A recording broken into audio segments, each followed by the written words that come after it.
Testing 1 2 3. Testing 1 2 3. This is Radio Free Mormon on the air, broadcasting behind enemy lines. Tonight's episode, Can I Get a Witness? Debunking Chapter 5 of the Light and Truth Letter. This is Radio Free Mormon, episode 377. We're recording this on the morning of December 21st, 2024. And by we, I mean me and my esteemed co-counsel, Kolby Reddish. Good morning. How are you doing? Good morning. I'm great. How are you? I am fine. We're going to have to dispense with the pleasantries because we have a time crunch on this one. And we got to get it done before Kolby has to go and take care of some family business. So let's I always think it's funny to call 2.5 hours a time crunch, but yes. It's a total time crunch. Between two lawyers, it'll be a miracle if we get this done in 2.5 hours. So let's put the slide up there on the screen. Can I Get a Witness? Chapter 5 of the Light and Truth Letter.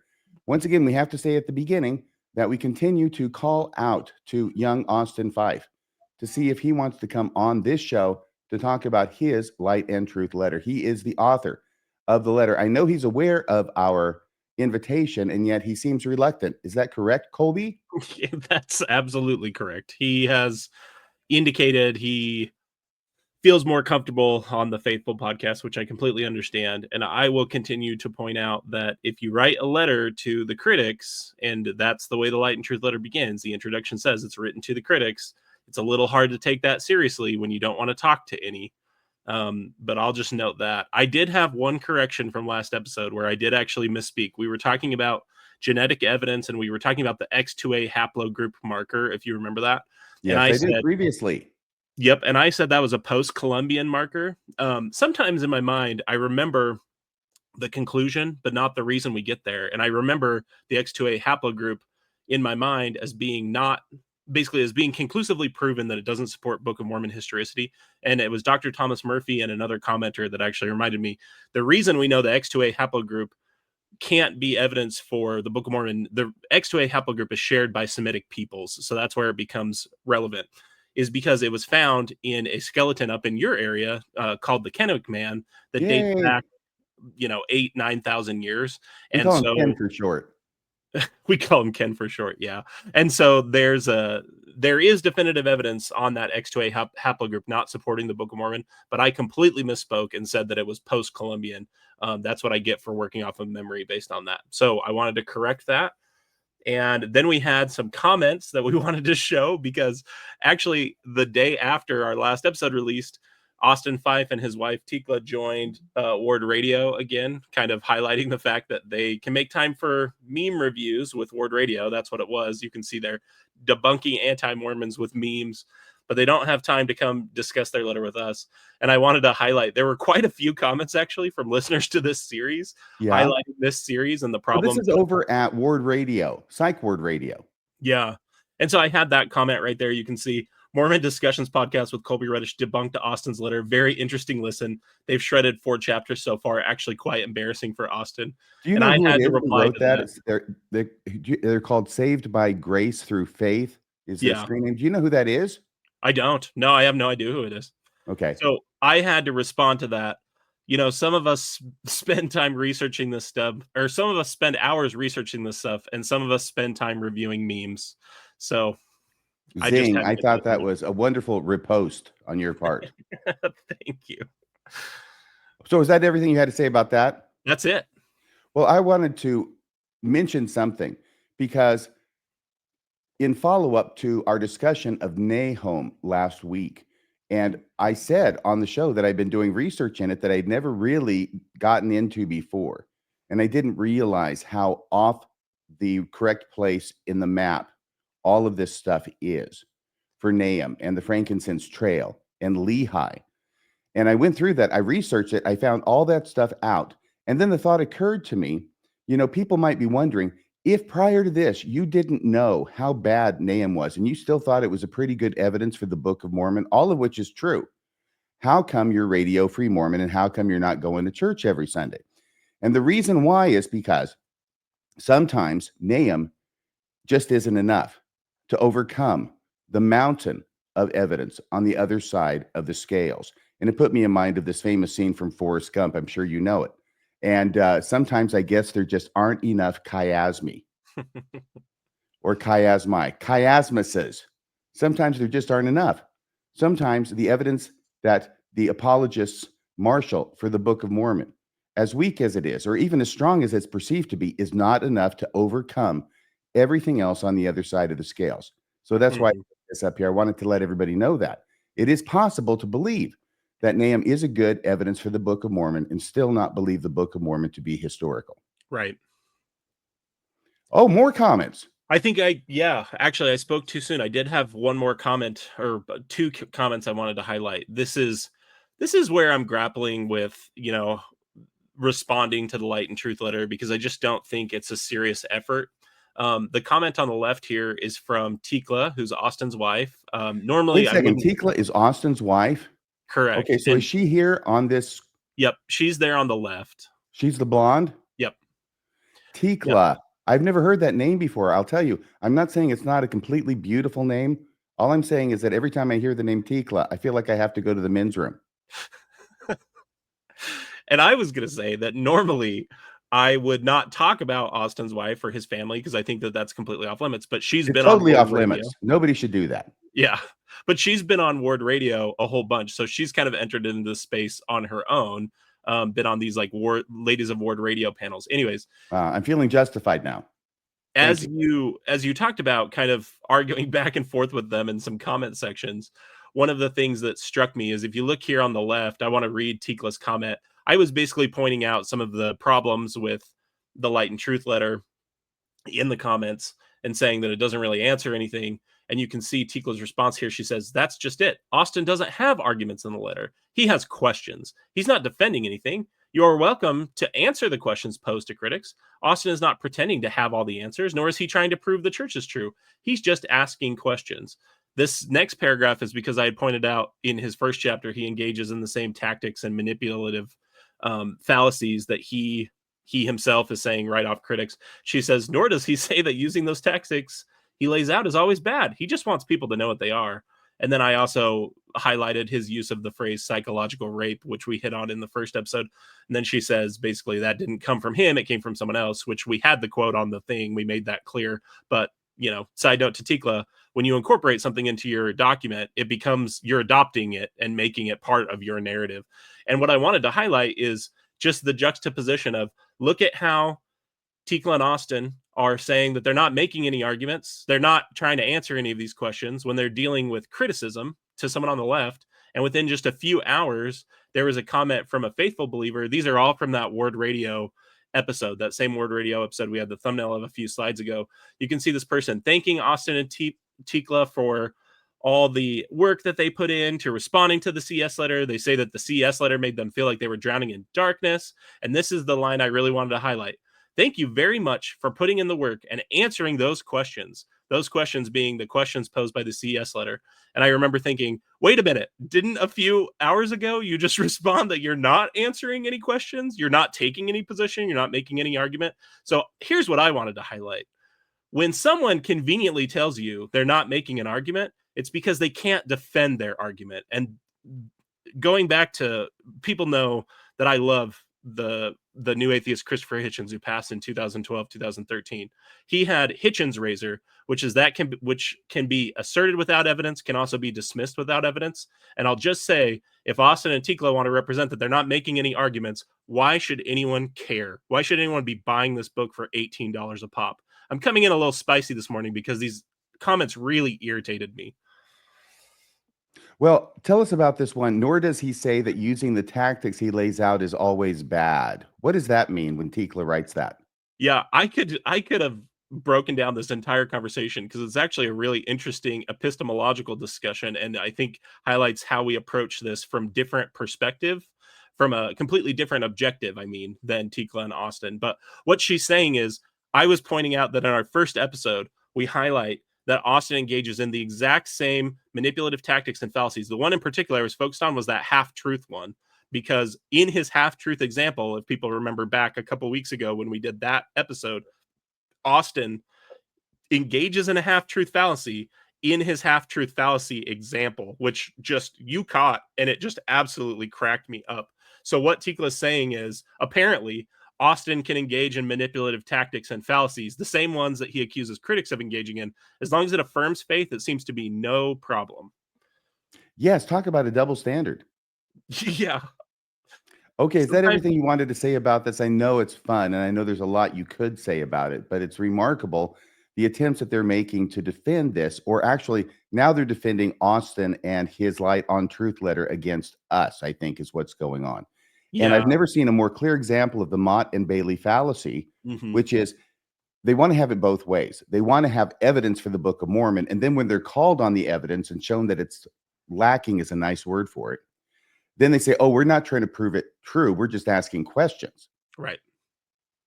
Yep. The only last thing I wanted to say is these exchanges have been very interesting to me from the perspective of sometimes people say the quiet part out loud.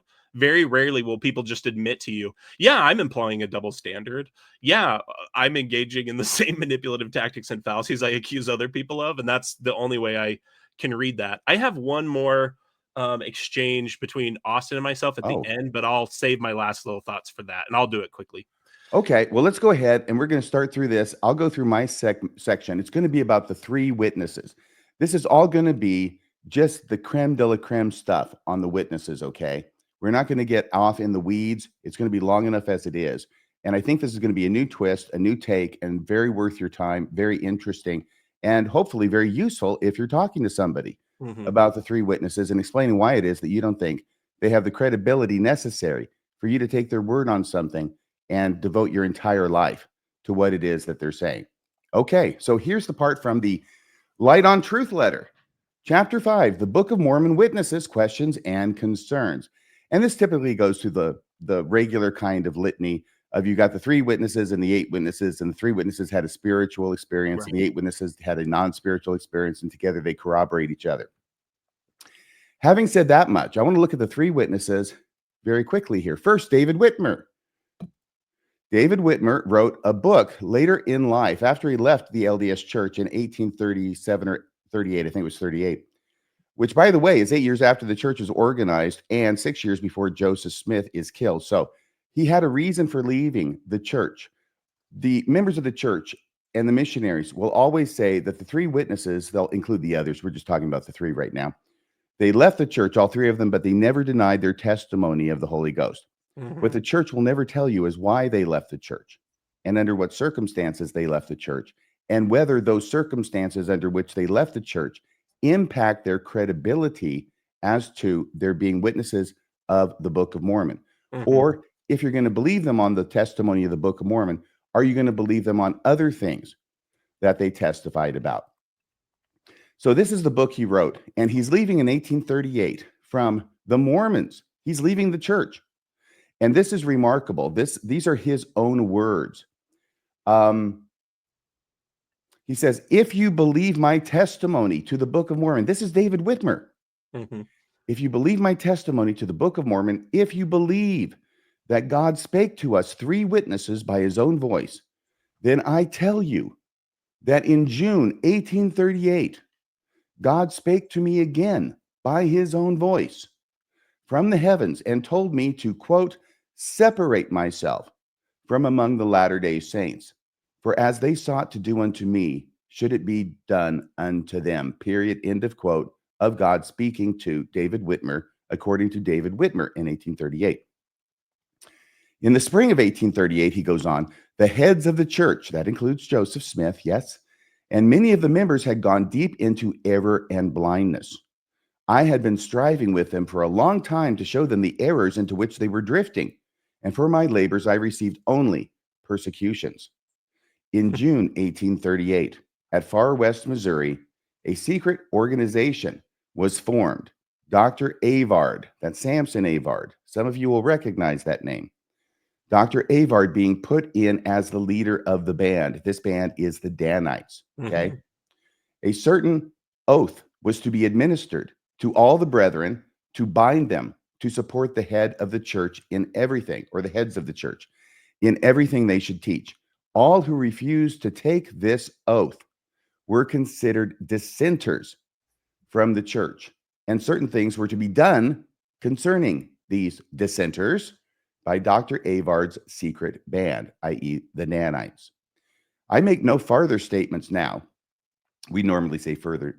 I make no farther statements now, but suffice it to say that my persecutions for trying to show them their errors became of such a nature that I had to leave the Latter-day Saints. Obviously, David Whitmer would not take this oath.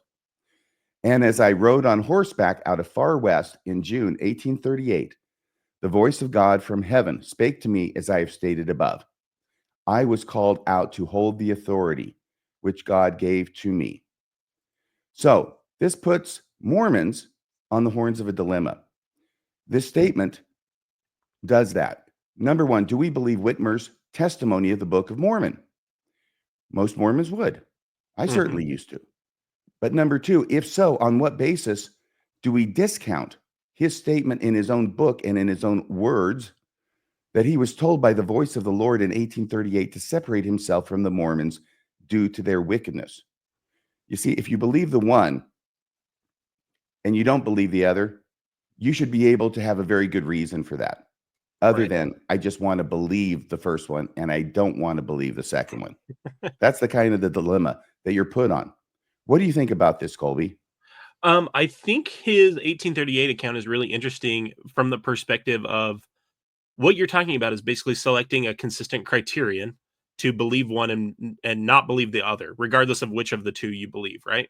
For me, my consistent criterion is I just don't believe in special revelation like this, so I can eliminate both statements at the same time using the same criterion. I'm not engaged in special pleading.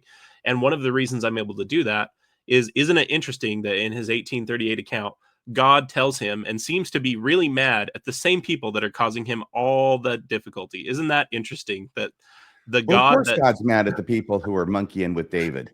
yeah, God would be mad at the people who are monkeying with me too. I'll tell you that.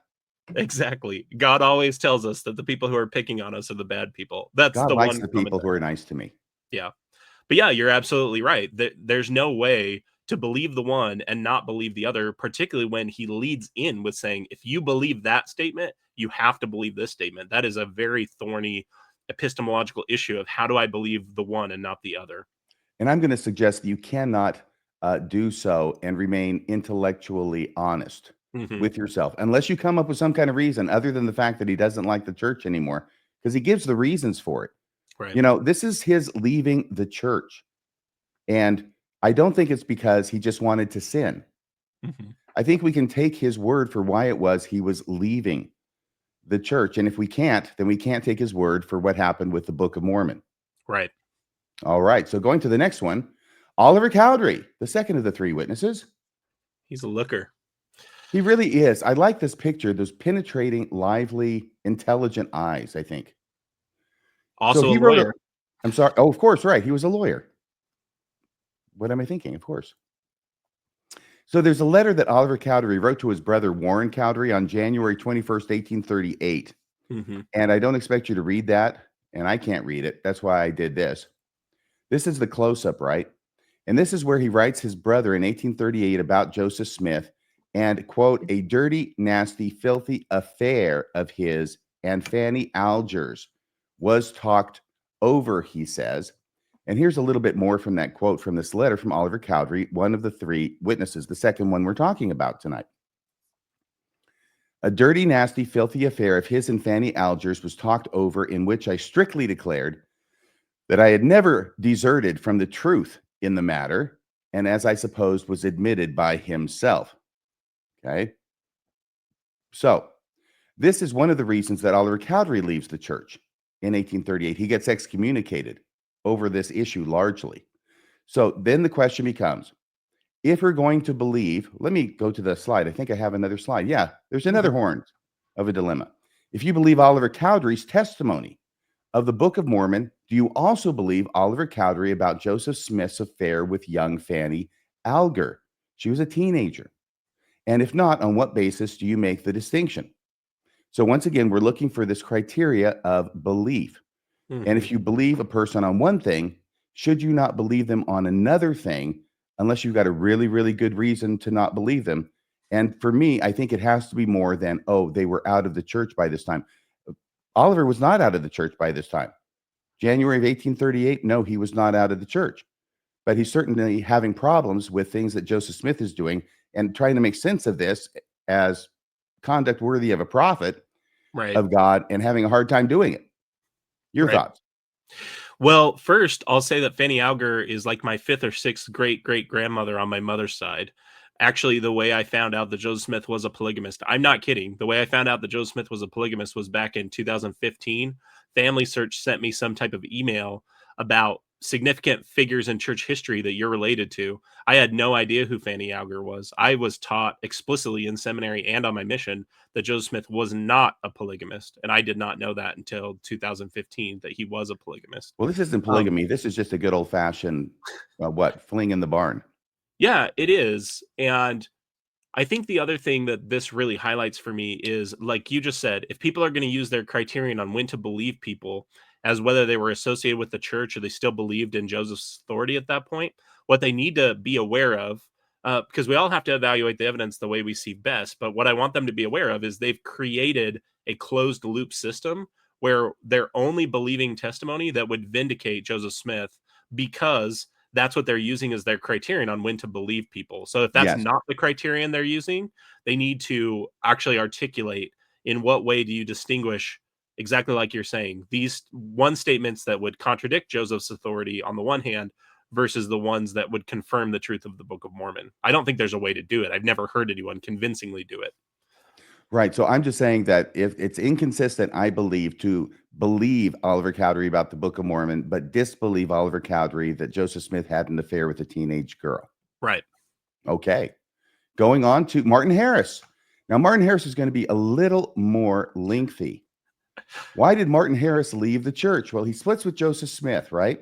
Mm-hmm. In 1837 and 1838, this is when all three witnesses leave the church. This is when a lot of people leave the church over Kirtland in 1837, and especially the bank, the anti-bank, right? The Kirtland Safety Society. In 1837, dissensions arose in Kirtland over the failure of the church's Kirtland Safety Society bank. It basically opened at the beginning of the year and shuttered by November. Mm-hmm. Harris called it a fraud. Remember that word. I'll come back to it later. Harris called it a fraud and was among the dissenters who broke with Smith and attempted to reorganize the church. This is how bad it was.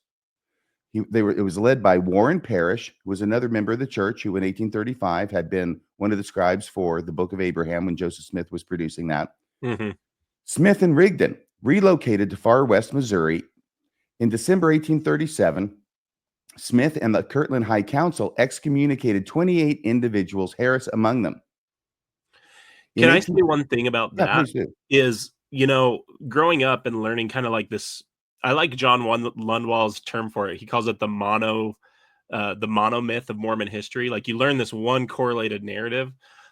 One thing that recurs throughout that narrative is this idea of persecution, that the saints and Joseph were driven from place to place.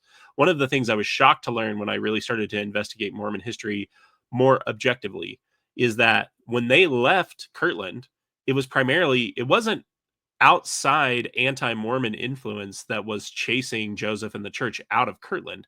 It was former members of the church that had lost everything because of this fraudulent bank scheme. And I know that Martin Harris used that term, but it is also just factual. This Kirtland anti banking society was illegal. It did not get the charter that would have allowed it to operate. And I just wanted to highlight that for context, that when people hear that persecution narrative, I'm not saying that that justifies what happened to the Saints, because there were really heartbreaking stories that happened to the Saints, things that happened to Eliza Snow, at least allegedly, and those things are heartbreaking. But this context is very important to understand if we really want to understand Mormon history, that it was in part because these people had had these experiences with Joseph and felt like they knew who Joseph really was. Right. And it's not just because Joseph is creating this bank, okay, which is, I'm sure, a great idea. Joseph continually shows that his reach exceeds his grasp. And Right. he continues to try big projects, complicated projects that he doesn't have any knowledge about, but feels that God is behind him. So how can he fail? And he fails over and over again. And this was a huge failure because he asked everybody to contribute to Right. this bank. And then it folds within a year. People lose everything they've got. There are allegations about Joseph Smith using props in order to make people think that he had a chest full of gold. In other words, he's got plenty of money to back the notes that are being produced by this bank, when actually it may have just been a chest with a bunch of, I don't know, rocks in it, and maybe just some gold coins laid across the top or something like that, one of those old things. There were also allegations, which I believe are true and documented, of Joseph Smith making promises in the name of the Lord about this bank being a success and probably being the best bank in the world. Right. So I think that was Parrish's big reason for leaving, was the explicit promises in the name of God about the bank and the bank's projected success. yeah, so what do you do with that? It's 8 years, it's 7 years since the church is organized. Joseph Smith is your prophet. He's setting up a bank. He's making promises in the name of the Lord about those who contribute and the success of the bank. And then you contribute and donate and give everything, and then it collapses and you're left high and dry. Yeah, that's going to cause a lot of problems. And it did. And these are some of the problems. And this is when Whitmer gets excommunicated from the church, along with several other people, including, I think, about half of the quorum of the 12. Right. So the Kirtland Bank. Did I read the rest of this over here? No, I No, think in I cut you off 1838. before the second paragraph. Sorry, Yeah, go in ahead. 1838, Smith called the three witnesses, Cowdery, Harris, and Whitmer, too mean to mention, and we had like to have forgotten them. That's what he talks about, the three witnesses. What's Do you think more that interesting? Yeah, do you think that Austin Fife thinks that we're too mean to mention and he wishes that he could forget about us? I think that he's wishing he never wrote this book now. Yeah, And if he's not, then I'm not doing my job. then he should be. Yes. Parish's church that's Warren Parish, his church in Kirtland, the attempt to reorganize the LDS church in Kirtland, took control of the temple and became known as the Church of Christ, because that was one of the problems, was the name. In its 1838 Articles of Incorporation, Martin Harris was named one of the church's 3 trustees. Then we go to the Kirtland Bank. I'm just going to go over this really quickly. We're not going to do an in-depth dive on the Kirtland Bank. I just want you to understand. And actually, we talked about it enough, and we don't have enough time to cover everything. If you want to learn about the Kirtland Bank, you can do it elsewhere. I think we've already given enough of a description. We don't have to go through all of this stuff, including the fall of the Kirtland Bank. But this puts us on the horns of another dilemma, the third dilemma with a third witness. If you believe Martin Harris's testimony of the Book of Mormon, do you also believe that the bank Joseph Smith created in Kirtland, Ohio was a fraud? Because that's what Martin Harris called it. So do we believe him about one thing and not the other? Or do we believe him about both things? If we believe him about the Book of Mormon, we have to have a good reason for not believing him about the Kirtland Bank being a fraud. Your thoughts? No, I think you're exactly right. And isn't it interesting that we have one of these for every single one of the witnesses? It is funny, but I'll tell you, Martin Harris is the gift that keeps on giving. Yeah. But wait, there's more. Does Martin Harris actually give away the game? Now, this is a hugely contentious climate in the church in Kirtland in 1837, especially toward the end of 1837 and the beginning of 1838. And this is something that's from Dan Vogel's book, Book of Mormon Witnesses Revisited. You included this slide. I was really glad that you did. You want to go over this slide, and I think maybe the next one too? Yeah, I did. It's actually an article, not a book, but yes. He says in an April 1838 letter to Lyman E. Johnson, a former member of the Quorum of the 12 Apostles living in Far West, Stephen Burnett explained the recent cause of his recent disillusionment with Mormonism. According to Burnett, Martin Harris declared at a public meeting in Kirtland, Ohio, that he never saw the plates with his natural eyes, and that the 8 witnesses also never saw them with their natural eyes, and hesitated to sign that instrument for that reason, but were persuaded to do it.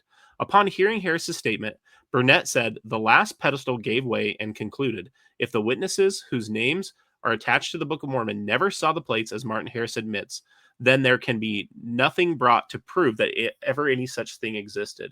And the one thing that was really interesting to me about this statement is that Burnett.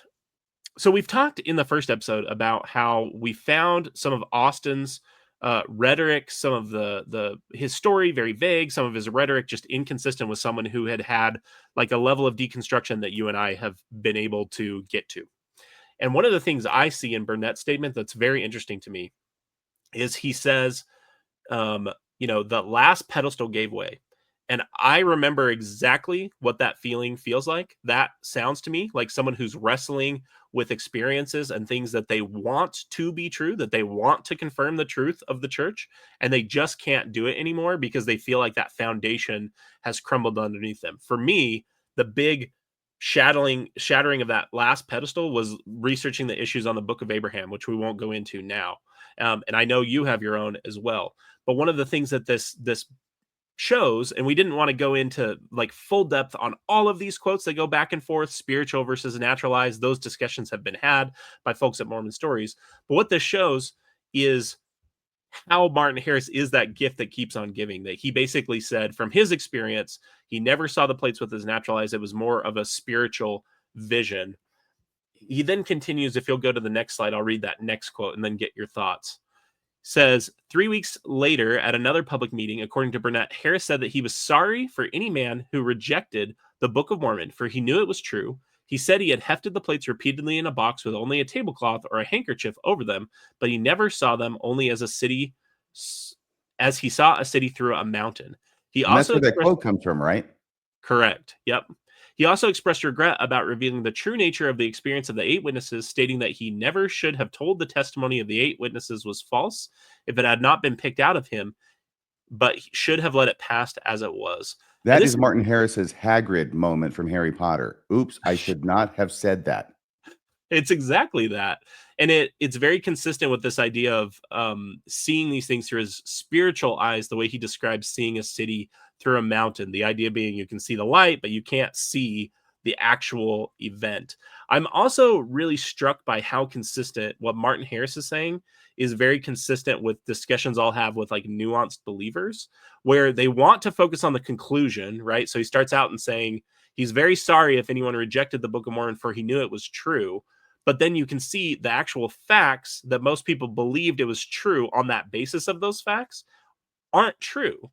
So he's again reiterating, I saw it as a city through a mountain, not saw it in this like literal physical manifestation that most people believed that he had with the angel and with the plates. The And other thing that indeed, wouldn't you see it as a city through a mountain if it's always covered when you're looking at it? yeah, which There's he something also in between, describes. right? Right. And I But also like surely Stephen Burnett is the only person who is a witness to these statements by Martin Harris. And that's what I was going to say. No, he's not. And that's the great part is Warren Parrish, who was good enough to serve as scribe. If people remember to a few episodes ago, Warren Parrish was good enough to serve as scribe for the Book of Abraham materials for Joseph in 1835. So Dan's article continues and says Burnett's account is supported by Warren Parrish, a fellow dissenter who was also present and heard Harris's statements. Parrish reported in August 1838. August 1838. So these are contemporary statements. These are not later recollections. Parrish reported in August 1838 that Harris, one of the subscribing witnesses, has come out at last and says he never saw the plates from which the Book of Mormon purports to have been translated, except in vision. And he further says that any man who says he has seen them in any other way is a liar, Joseph Smith not accepted. So there are 2 independent witnesses to Harris's public statement. Your thoughts on those quotes? I just want to underscore how devastating this is to the witnesses, specifically to Martin Harris, but to all the witnesses, really, Right. because we've got 2 witnesses who are present to hear Martin Harris speak. They record it shortly after they hear it. In other words, it's basically a contemporaneously recorded statement. So they're not recollecting stuff from years in the past. Right. And they're 2 individuals who appear to be, at least for Burnett, a person who's going through a faith crisis right then. And he doesn't seem to have any motive to lie. Obviously, the apologists are going to say, well, he left the church, so he had a motive to lie. They may be confusing cause with effect. Right. Yeah, Because because this was the cause of his leaving the church. right. It's not the effect of his leaving the church that he's going to write these statements.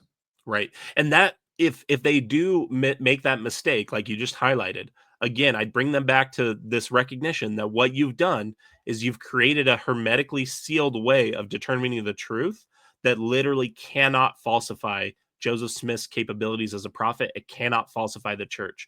And that is a huge problem when we go back to this overall thought we've had of this series of thinking like critical thinkers, thinking the way that we evaluate things, which is we take a falsifiable proposition, look at competing hypotheses and weigh the evidence. You can't have a theory that just is an ever expanding tautology that just continues to explain why the church is true. You could use that methodology to explain away any problems with any faith system, and that's why you can't use it for Mormonism. Very good. So going on to the next slide, which then I made, remember this. Remember the story of Stephen Burnett, 1838, Martin Harris. Remember that. The next time an apologist says that none of the witnesses ever denied their testimony of the Book of Mormon. Oh, wait. Austin Fyfe did that right in this chapter. He says several of the Book of Mormon witnesses left the church but never denied their testimony. Well, Martin Harris seems to have at least substantially denied his testimony and completely devastated the testimony of all of the 8 witnesses. Right. And he was around. I mean, he's right there. He's on the ground. He's got eyes on. He's perfectly positioned to see what's going on. And apparently, Surely, in the stress and the controversy of the Kirtland Bank failure, he finally coughed up some truth. I was going to say, surely if Austin's making such a definitive statement like this, he wrestles with and reconciles Stephen Burnett's statement, or has some explanation for why we can't take Stephen Burnett's statement or Warren Parrish's to the bank, correct? No, he doesn't do that. And stop calling me Shirley. Going to the next one. Why all 3 witnesses left? Once again, this is the first part. We're just talking about the 3 witnesses. Although the specifics differ, the general overall reason the 3 witnesses left the church but maintained their testimony of the Book of Mormon is because they all believed, perhaps, I think they did. They all believed Joseph Smith was inspired by God to translate the Book of Mormon, but afterward, and within a decade, Joseph Smith became a fallen prophet from their point of view, all 3 of them, through the introduction of false and pernicious doctrines contrary to the Book of Mormon and public morals and decency. So this is the horns of the final dilemma with all 3 witnesses put together. If you believe the testimony of the 3 witnesses of the Book of Mormon, do you also believe their testimony that Joseph became a fallen prophet? If not, why not? So that's the end of that section. Let me see here what's next. Oh, there's a few informal witnesses that he mentions. Okay. Yeah. He does the 3 witnesses. He does the 8 witnesses. He does a few informal witnesses. We're going to talk about a few of his informal witnesses. The first one being Emma Smith, whom he quotes here in this slide, which is taken from the Light and Truth letter. Do you want me Emma to read saying, that real quick? yeah, Oh, please do. okay. Emma said, the plates often lay on the table without any attempt at concealment, wrapped in a small linen tablecloth, which I had given him to fold them in. I once felt of the plates, and as they thus lay on the table, tracing their outline and shape, she definitely didn't peek. They seemed to be pliable like thick paper and would rustle with a metallic sound when the edges were moved by the thumb, as one does sometimes thumb the edges of a book. Thank you. So that's Emma Smith. It's later in her life. I think it's like the 1880s by the time she's doing this. Yeah, Emma Hale Smith. And she gives a number of answers to questions during 2 interviews. And this is one of the answers that she gives that is quoted there, where Austin's quoting her partially about the Book of Mormon and about those rustling metal leaves that she felt through the napkin. Now, this particular last testimony of Sister Emma the title was published in the Saints Herald, a reorganized publication back Right. October 1st, 1879. And this is something else that she says in these statements. It's about polygamy. Question: what about the revelation on polygamy? Did Joseph Smith have anything like it? What of spiritual wifery? Emma's answer: there was no revelation on either polygamy or spiritual wives. There were some rumors of something of the sort, of which I asked my husband. Boy, I've represented too many people for this to sound legit. You know what I mean? Absolutely not. Never happened. Now, there were some rumors of something of the sort, of which I asked my husband. He assured me that all there was of it was that in a chat about plural wives the other night, because this is what they talked about around the Cracker Barrel, he had said, well, such a system might possibly be if everybody was agreed to it and would behave as they should, but they would not. And besides, it was contrary to the will of heaven. So the last thing The last reason for not practicing plural marriage, according to this recollection, is that it would be contrary to the will of heaven, right? Oh, So shucks. Dang it. she goes on, no such thing as polygamy or spiritual wifery was taught publicly or privately before my husband's death that I have now or ever had any knowledge of. So it's pretty adamant. The only problem is that she's not telling the truth. Yeah, she's lying. Okay. So that's the problem, is that you've got Sister Emma obviously not telling the truth about Joseph Smith practicing polygamy. And yet you're quoting her for the truth of her talking about the gold plates and feeling them under the napkin. So that's the question there. And then we get into this other problem, is that much later in the Light on Truth letter, Austin gets around to addressing plural marriage and defending plural marriage, or according to Tikla, asking questions about plural marriage. Okay. So he's defending plural marriage because Be he warned, knows, because that's how it started with Joseph too, was just asking questions about it. you think you're just asking questions. The next thing you know, you're marrying your neighbor's wife or daughter or both, actually. I know it's crazy. Oh my goodness. But so yes, so he's going to defend against Joseph Smith practicing polygamy. He's taking the position that Joseph Smith practiced polygamy, is what I'm saying. Mhm. Okay. In spite of the fact that Emma Smith, in a document that he quoted her from for its truth in the Book of Mormon section, the same document, she says Joseph Smith never practiced polygamy. And I haven't read this chapter, but I'm going to guess that quote probably doesn't show up here.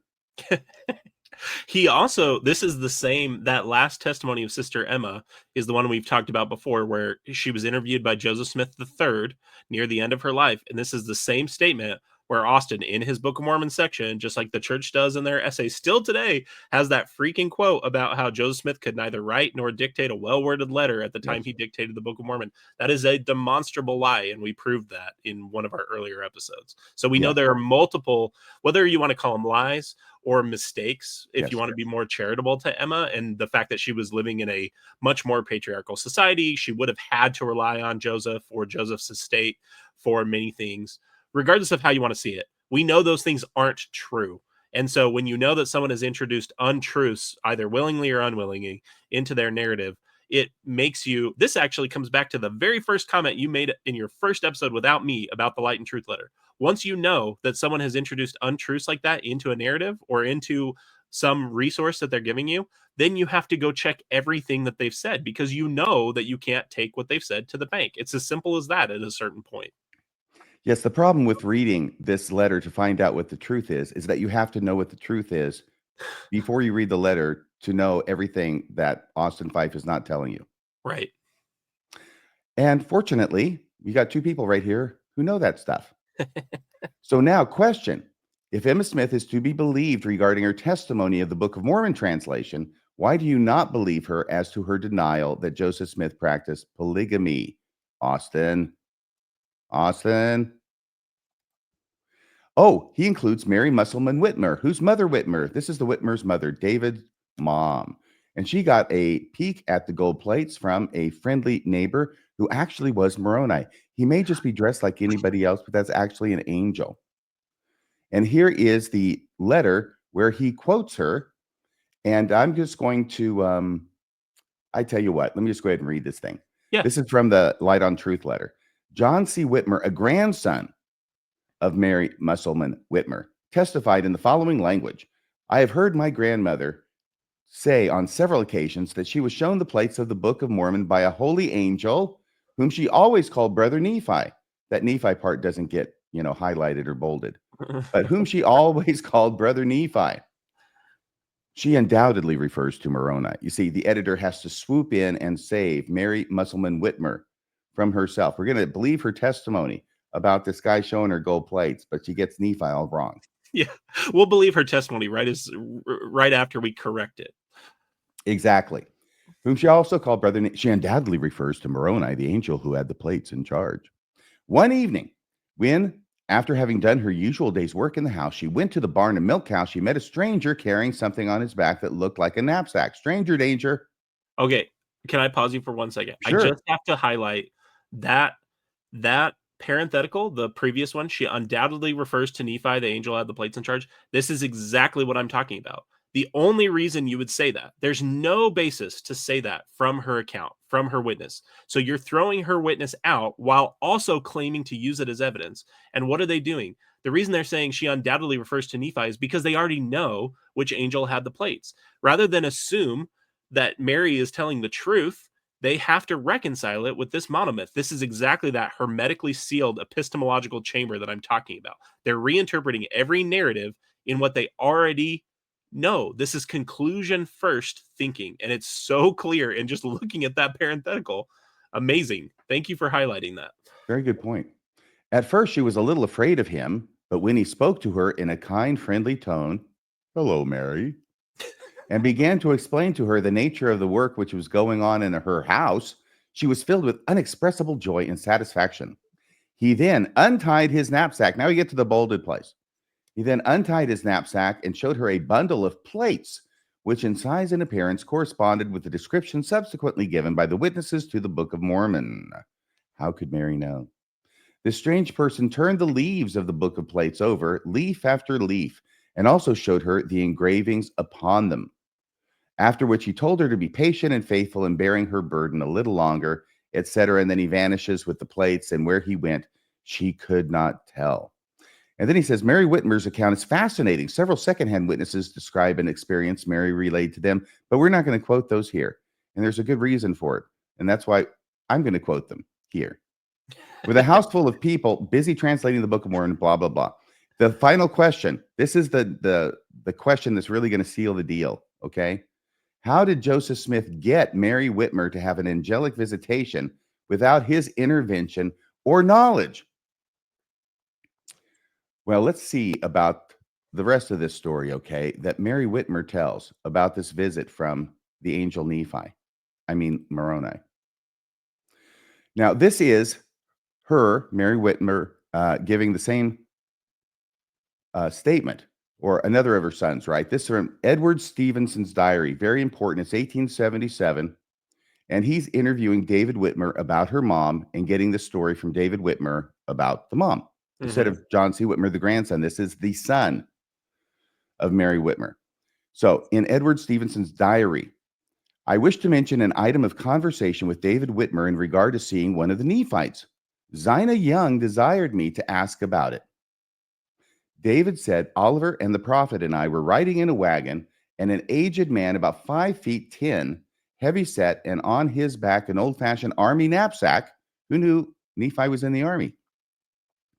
Strapped over his shoulders and something square in it. And he walked alongside of the wagon and wiped the sweat off his face, smiling very pleasant. David asked him to ride, and he replied, I am going across to the hill Cumorah. Soon after they passed, they felt strangely and stopped, but could see nothing of him. All around was clear, and they asked the Lord about it. He said, the prophet looked as white as a sheet, and said that it was one of the Nephites, and that he had the plates. On arriving at home, they were impressed that the same person was under the bed. Notice that word, okay? And how odd this is. So they get home back where at the Whitmer's house where Mary, lives. And on arriving at home, they were impressed that the same person was under the bed. And again, it was so. So when they're inquiring of the Lord, they're turning to Joseph, and he's praying. And so they think that he's under the bed, and then obviously Joseph inquires and finds out, yes, he's under the bed. By the way, this has been mistranscribed.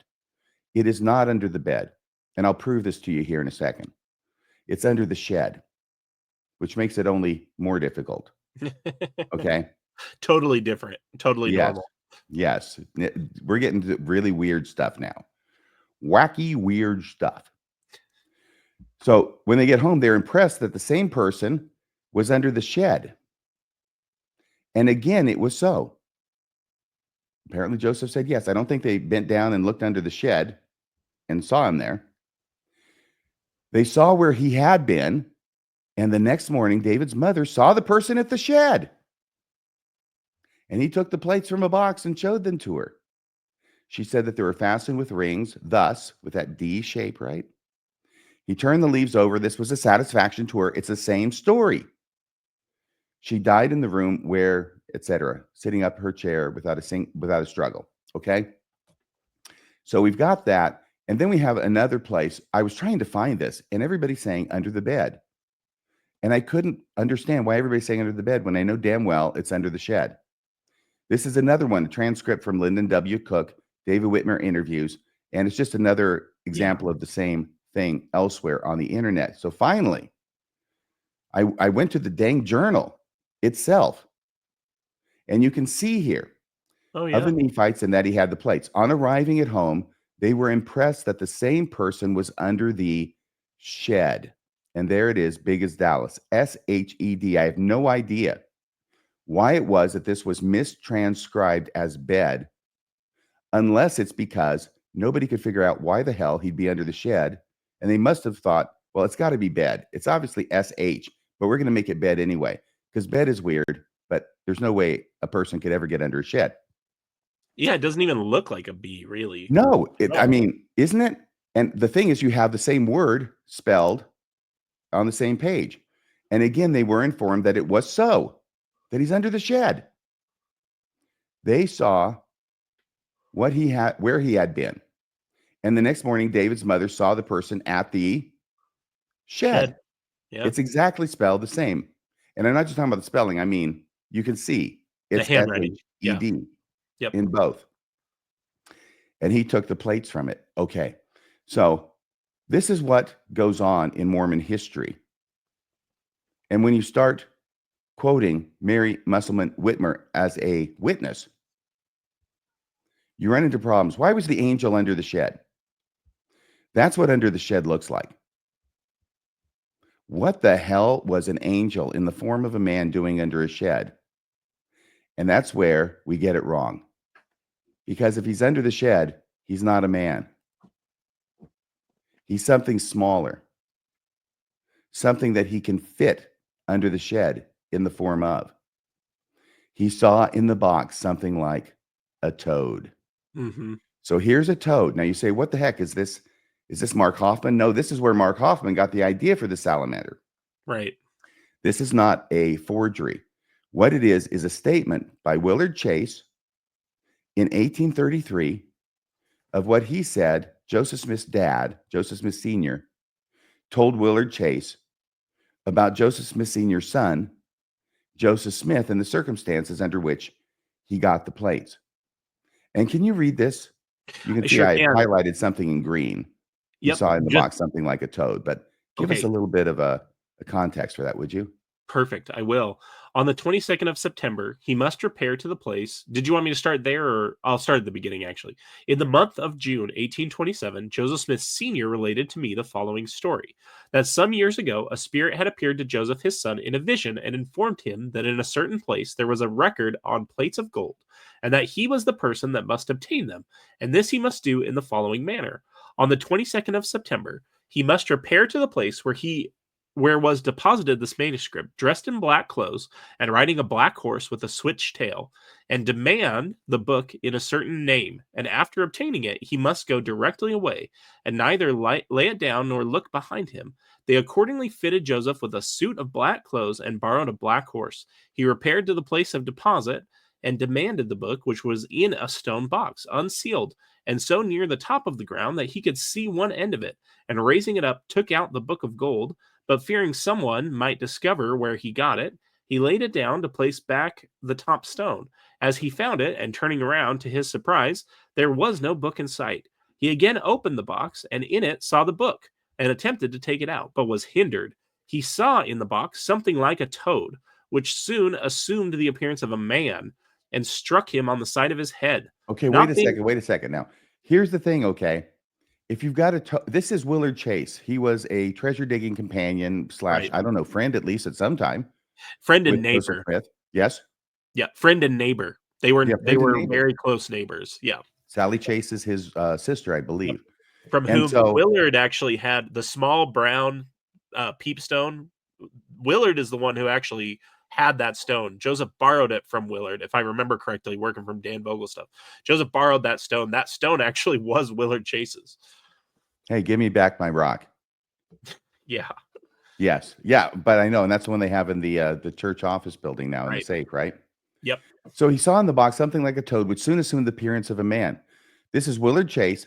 It's 1833. He's describing something that happened, he says, 6 years before when he had this conversation. So this is not many decades later, like a lot of these reminiscences are. This is relatively close in time. In other words, we would expect that a person would be able to fairly accurately recall something that had happened 6 years before, if it were striking enough for them to cause a memory to be made of it. And I think this would qualify. But if there is a toad that then assumes the appearance of a man, which is the angel Moroni, why should it be too much to think that there could be a story of around the same time period of the angel Moroni assuming the shape of a toad so that he could then be found under the shed? We got the feeling he was under the shed, remember? And Hmm. then Joseph prays and says, yeah, he's under the shed. So it does go on. Not being discouraged at trifles, he again, this is Joseph Smith Jr., stooped down and strove to take the book when the spirit struck him again and knocked him 3 or 4 rods and hurt him prodigiously. After recovering from his fright, he inquired why he should not obtain the plates, to which the spirit made reply, because you have not obeyed your orders. Remember, he was supposed to not take his eyes off the plates. He took his eyes off the plates because he took them out of the box, set him down, turned around to put the stone back on top of the box. That's when he took his eyes off the plate. Okay. He took his eyes off the plates. And that's when he did not obey his orders. He then inquired when he could have them and was answered thus: come 1 year from this day and bring with you your oldest brother, and you shall have them. This spirit, he said, was the spirit of the prophet who wrote this book and who was sent to Joseph Smith to make known these things to him. And obviously, this is going to be either Nephi or Moroni being referred to, who originally is in the box in the form of a toad, but then transforms into a man to knock Joseph Smith about the head and shoulders. Kolby, did you have something you wanted to say? Oh, you're looking up something. Oh, is it that much of a giveaway? Yes. What are you looking up? Well, I don't want to steal your thunder. Um, Steal it. first I wanted to say, if you go back one slide, Yes. I recognize this art from Mark Elwood's The Glass Liquor series. So he's done 2 volumes so far. I've met Mark a few times at Sunstone every year, actually, where you and I first met in person too. And I think Mark's volumes are really interesting. What he's doing is working on doing these illustrations and taking some of these lesser known accounts of Joseph Smith's environment and especially the folk magic and just this weird um, money digging roots and really helping contextualize them and also helping to try and square them. He's not taking a position on devotional questions or on faith questions. He's just illustrating these accounts and helping people understand. And I think that's that's what I'm reconciling with here is, Austin wants to treat Mary Whitner's testimony as solid, as an additional informal witness for the Book of Mormon's truth for the reality of the plates. When the reality is, when you start digging into this magic worldview that these people held, and what I was looking up was there was this editorial in the 1842 Times and Seasons that was actually quoted by Elder Renland just a few conferences ago called Try the Spirits. And I was looking it up on the Joseph Smith Papers website because this Try the Spirits editorial at the time that Joseph Smith was the editor in chief, if I remember correctly, of the Times and Seasons, talks about all these different spirits that are all over the land. And it talks about a woman who was a former saint that left the church because of a vision that she had with an angel. And Joseph discredits that vision of the angel based on the angel's hair color. I am not Sandy hair. I'm not making this up. He says that was a false angel because of sandy hair. When Yes. you think about that, and that's in 1842, and then when you think about the fact that we have Hiram Page receiving visions through his black seer stone that Joseph Smith had crushed to dust, and that was earlier. I can't remember the exact time, but Page leaves in 1838, so it would be before then. Oh, I think this was like 31 or 32. That's what I thought. Okay, I was going to say 31 and 32. The point I'm making is just when you start stitching together the world that these people lived in, these people were caught up in a bouillabaisse of magical thinking because they were on the frontier. There were all these rumors about lost treasure, and we're going to get to treasure digs here in just a second. But that's what I'm grappling with here is how can you take anything that these people said literally when you know that the way they would testify of things happening just it doesn't accord with the way that we think of things being real or happening today. That I'm not saying that they're lying. I'm saying that when they said something happened, they had a completely different conception of what that term even means. They were more based on experiences. They were more based on, I mean, even when you look at this story again, which I'm glad you highlighted, was a contemporary account from Willard Chase, according to what he heard from Joseph Sr. You look at it, and Joseph had to be wearing all black, riding a black horse with a specific type of Switchtail. tail, with a switch tail, which I believe means it had to like be braided and all together, right? Um, this is what Mormonism's roots are. It's In a it's certain name. right. He doesn't It's tell us what the name is. Maybe it was Nephi, maybe it was Moroni, maybe it was something else, but he had to go there in a certain name. I don't know if it's his name or what, but these are all the steps that have to be gone through so that the spirit guardian will be able to be thwarted, by which I mean be able to be gotten past in order right. to obtain the treasure that the spirit guardian is there to guard. Right. And while as much as people like Austin want to they want to privilege later accounts where Joseph Smith started making these things more Christian and less folk magic-y, the bottom line is you cannot separate Mormonism's origins from this folk magic stuff. You can't. It's where the Book of Mormon comes from. It's completely inseparable to the narrative. It's even as you're highlighting with the image we have on the screen right now, the first experience with the angel, whether you call him Moroni or Nephi, was more akin to a normal treasure guardian experience, ones that we'll hit on later with Joseph. But that's what I was mulling over is just I don't understand how when anyone can have an accurate picture of the worldview that these people had by looking at a bunch of these accounts. And we're looking at accounts of people who believed in some of this stuff also to reach these conclusions.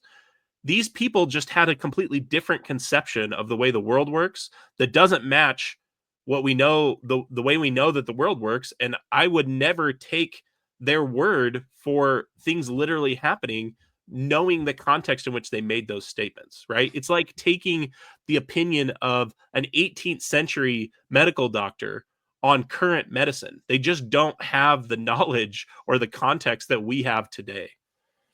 Right. Very good. All right. So let me go through to this memo to Austin. This is why you can't take 3 steps into the minefield of Mormon history without losing a limb. A simple quote from Mary Musselman Whitmer, which you thought was going to help support the Book of Mormon as an additional witness to the plates, ends up, as we dig just a little bit into it, thrusting us into the magic worldview, which makes us wonder if we would believe Mary Whitmer if she said the sky was blue. Oh, there's the ghost committee. I'm not going to do the ghost committee yet. I'm going to do that at the end. And we're going to fast forward here to a few things that Austin's going to talk to us about.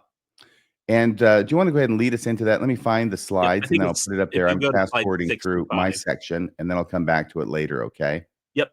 I think 65 is where we should start. Oh, that is very helpful. Thank you. You're welcome. So we've kind of talked about this already. You already have this quote displayed, but I wanted to just focus on these middle 2 sentences here.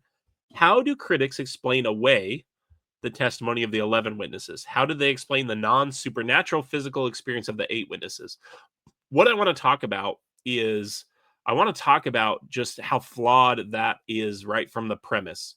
He's basically saying that critics have to explain away the testimony of these people rather than ask ourselves, do we have any good reason to believe their testimony? To make this point, I have a brief clip from Sam Harris on the next slide.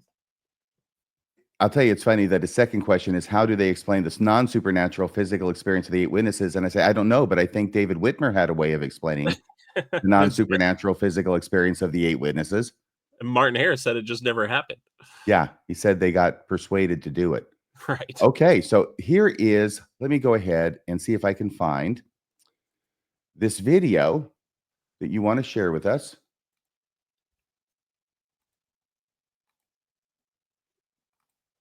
And I think I've got it over here now. I just have to pull up on a different screen because the video doesn't work in the slides. Okay. One So of here we. the Do you want one to of the introduce it reasons anymore? I want to introduce it for just 1 second. One of the Okay. reasons I want to highlight this clip from Sam is going to be talking about general Christianity. He's going to be talking about believing the gospel accounts. But I'm going to posit that we can use the same lessons that Sam's talking about here in what we're dealing with the Book of Mormon, because what he's demonstrating is the double standard that Austin is employing. That Austin doesn't require himself to explain away the contradictory accounts of miracles that happen in other faith systems, including ones that are completely divorced from Christianity. And that's what Sam is going to make the point here about, is that no one takes eyewitness testimony to the level that Mormons want to, that it has to be explained away. Consider Christianity. The entire doctrine is predicated on the idea that the gospel account of the miracles of Jesus is true.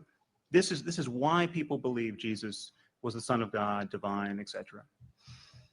This textual claim is problematic because everyone acknowledges that the Gospels followed Jesus' ministry by decades, and there's no extra biblical account of his miracles. But the truth is quite a bit worse than that.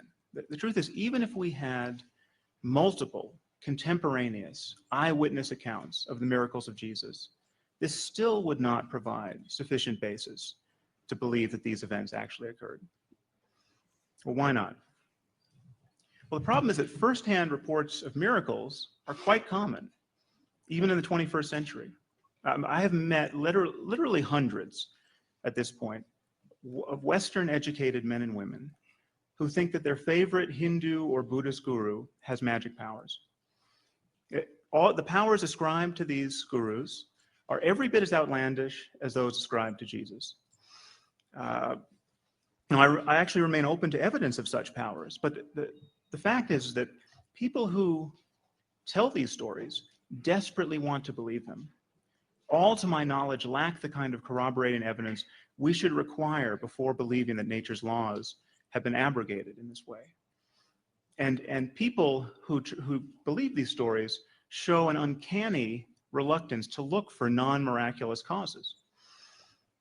But it remains a fact that yogis and mystics are said to be walking on water and raising the dead and flying without the aid of technology, materializing objects, reading minds, foretelling the future right now.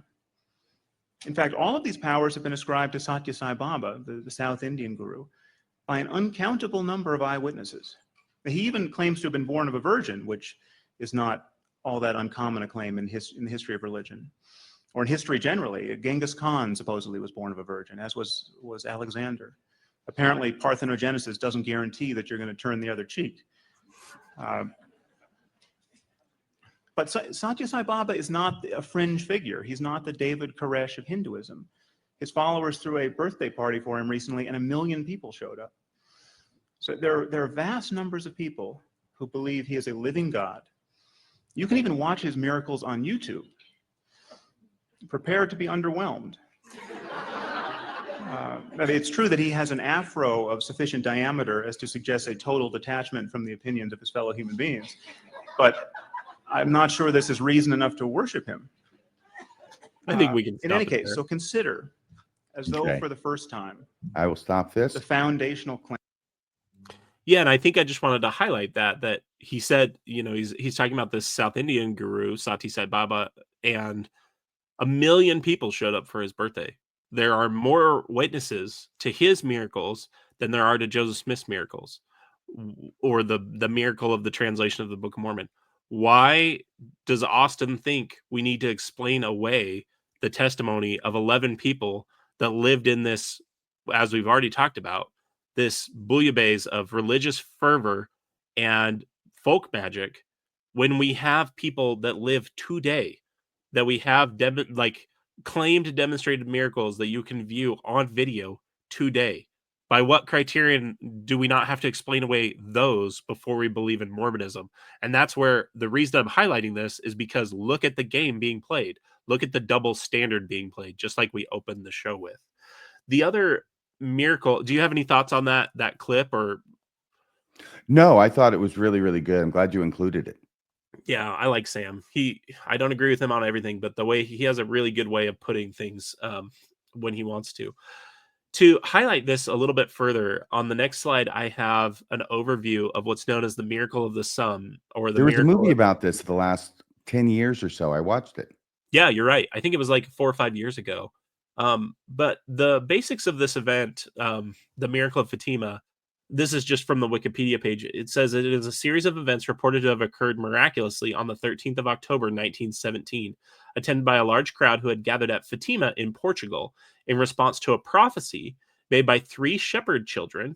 I'm not going to read their names because I will fail to pronounce them correctly. And then it says the prophecy was that the Virgin Mary, referred to as Our Lady of Fatima, would appear and perform miracles on that date. Now, I've got some pictures there of the crowd, but the crowd size is estimated to have been 70,000 people that day. They attended because there was this prophecy made, I think it was earlier that year, by these 3 children that the Virgin Mary would show up and do a number of miracles. There were many people in the last little section there. It says newspapers published testimony from witnesses who said that they had seen extraordinary solar activity, such as the sun appearing to dance or zigzag in the sky, advance towards Earth, or emit multicolored light and radiant colors. According to these reports, the event lasted approximately 10 minutes. Now, 1917 is not that long ago, believe Just a it or little not. over a century. Yeah. President Nelson was almost born, which is astounding to think how old he was, or how old he is. One of the things I wanted to highlight with this Miracle of Fatima, and I'm really making the same point that Sam did, but it's that between 1943 and 1950, there was a Catholic father who went around to collect firsthand accounts. Already note that that's about 30 years later, but he described this experience and said, quote, their ranks, those present on the 13th of October, included believers and non-believers, pious old ladies and scoffing young men. Hundreds from these mixed categories have given formal testimony. Reports do vary. Impressions are in minor details confused, but none to our knowledge has directly denied the visible prodigy of the sun. I thought that was interesting because it's the same type of thinking that we see from Austin, right? No one directly denied that this happened. Oh, Um, right, right. Just like the 3 witnesses, except they've got how many? well, I'm not sure how many accounts he had total. There were 70,000 people who were said to attend. And That's I more know than that 3. that's a lot more than 3. It's a lot more than 11, and it's a lot more than Mary Whitmer added to those 11. Um, Now, since this event has become such a phenomenon, like you said, there's been actually multiple movies made about it. There have been science writers that have tried to explain, like, how do we reconcile these accounts with what happened? How do we understand human psychology and science and religion, the fervor of religion? How do we understand how all these things mesh together? Can I And tell I you what the like, most important part of this story is yeah, of course. from a magician's perspective? Yeah, The prophecy was that the Virgin Mary would appear and perform miracles on that date. right. Which Everybody did came, not happen. everybody came in expectation of seeing something, and they expected it enough that they all got dressed up and made the trip, however long it was, Right. to get to this location. So, yes, they are all primed to see something. Exactly. I think that is such a huge part of understanding this event that you had all these people show up and start staring at the sun for multiple hours. Um, Anyways, one science Does that writer, affect your vision? Does that make it the sun look like it's doing stuff oh, that it's not actually doing? absolutely. Absolutely. So, one science writer described this event this way. He says, the sun did not really dance in the sky. This is from Benjamin Radford. Says the sun did not really dance in the sky. We know this because, of course, everyone on Earth is under the same sun. And if the closest lying star to us suddenly started doing celestial gymnastics, a few billion other people would have surely reported it as well. He then explains the psychological factors, such as the power of suggestion, which you just highlighted. That's exactly what magic is premised off of. And the idea of pareidolia, which I've mentioned a few times in the course of this series. That's the idea that our mind finds patterns even when those patterns aren't there, because we are hardwired to go and find agency, not in the Mormon sense, but agency in the sense of an agent who can affect me and can hurt me. So we find faces in grilled cheese. We find faces in constellations. That is the phenomenon known as pareidolia. And then Radford, after reviewing all the evidence, concluded, quote, "No one suggests that those who reported seeing the miracle of the sun or any other miracle at Fatima or elsewhere are lying or hoaxing. Instead, they very likely experienced what they claimed to, though that experience took place mostly in their minds." And Right. I love that quote because what it does is it can give charity to the people who report these experiences, and it can recognize that's exactly how these things happen. I shared with you an experience I had on my mission. A lot of missionaries have a similar story where they feel like they were accosted by a dark spirit or a dark presence. I had an experience like that I had testified to in great detail for about 10 years. And it was only in the course of my faith crisis that I went back and actually looked at my mission journal and saw how much my memory had added and reconstructed that event that had happened in ways that were completely belied by my original handwritten witness in my own journal.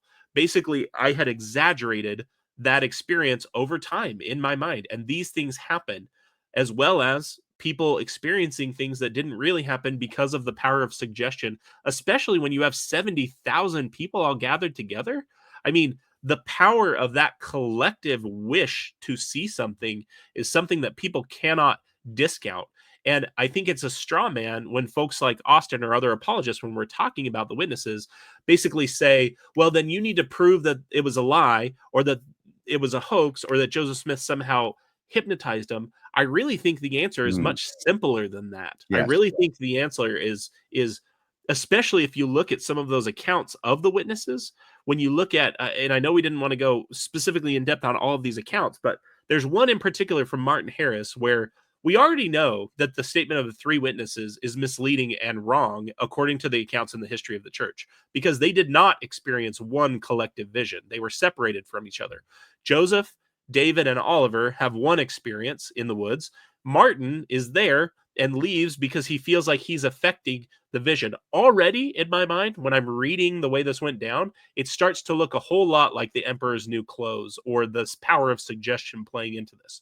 Then when Martin goes to pray and humble himself and feel like he can have a visionary experience, when he finally does have one, I'm paraphrasing it from memory, but he says something like, "It is enough. I have seen," or something like that. And what that highlights to me is exactly what is going on, or what I would say is going on at the Miracle of Fatima, is this power of suggestion and this pareidolia running rampant. It's not as simple as saying these people are lying or that it's a hoax. It's recognizing that the power of suggestion and the power of our minds wanting to be part of a grander narrative can have in creating experiences for us that can feel as real as seeing something with our natural eyes that isn't there.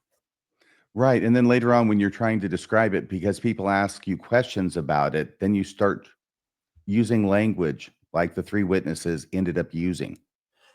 Exactly. And that's where it really comes back to this idea. If you'll go to the next slide, that's where it really comes back to this idea we've hit a few times throughout this series. And I like that we're having these recurring themes throughout these series. Um, the idea that not all evidence is created equal. This is, again, I won't rehash this, but this is an earlier argument that we dealt with this quote from Emma Smith from that last testimony you referenced earlier.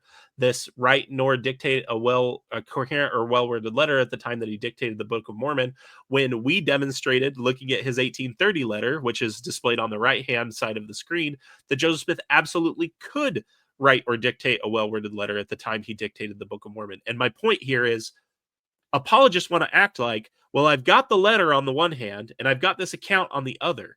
Those two things are not equal at all. It's the same thing as, like, why would you resort to making a decision on some question of fact here, like we would be doing in this example, with eyewitness testimony or someone saying, well, Joseph Smith couldn't do that, when we have objective evidence from Joseph himself that will allow us to evaluate that question. It will allow us to say, I can read and dictate or see whether Joseph could write or dictate a well-worded letter in 1830 because I have one right here.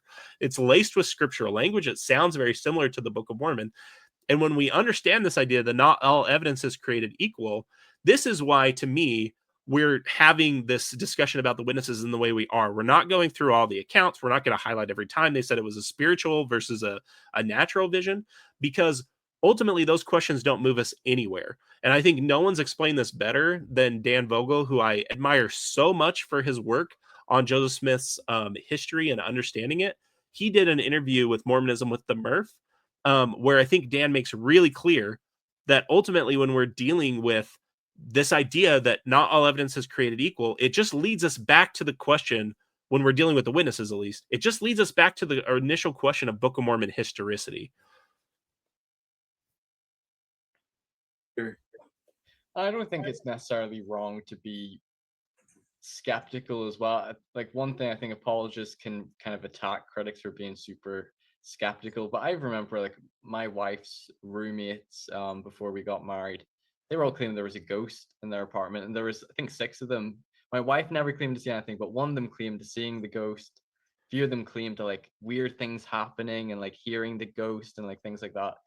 And like, I don't think any of them were lying, if that makes sense. Like, they seemed like good, honest people, but I was very skeptical whenever they were telling me about it. I was like, I don't know if I believe them. I was like, what? Like, I've never seen a ghost. Even though I'm like a believer, there's still part of me that's kind of skeptical of it. Like, like, I don't know. And then, yeah, like we talked about, there are people in history who have claimed to see lots of things, and how do you know what they've seen or not? So there is, I can understand an element of skepticism towards the witnesses, but do you think for people who outright dismiss the witnesses, especially when you have a lot of the primary statements where they make it sound really matter of fact, they saw the angel, they saw the plates, do you think critics should maybe be a little bit more open-minded or not be so quick to just discount them? Like, do you think that it should be taken into consideration at least and not just brushed off as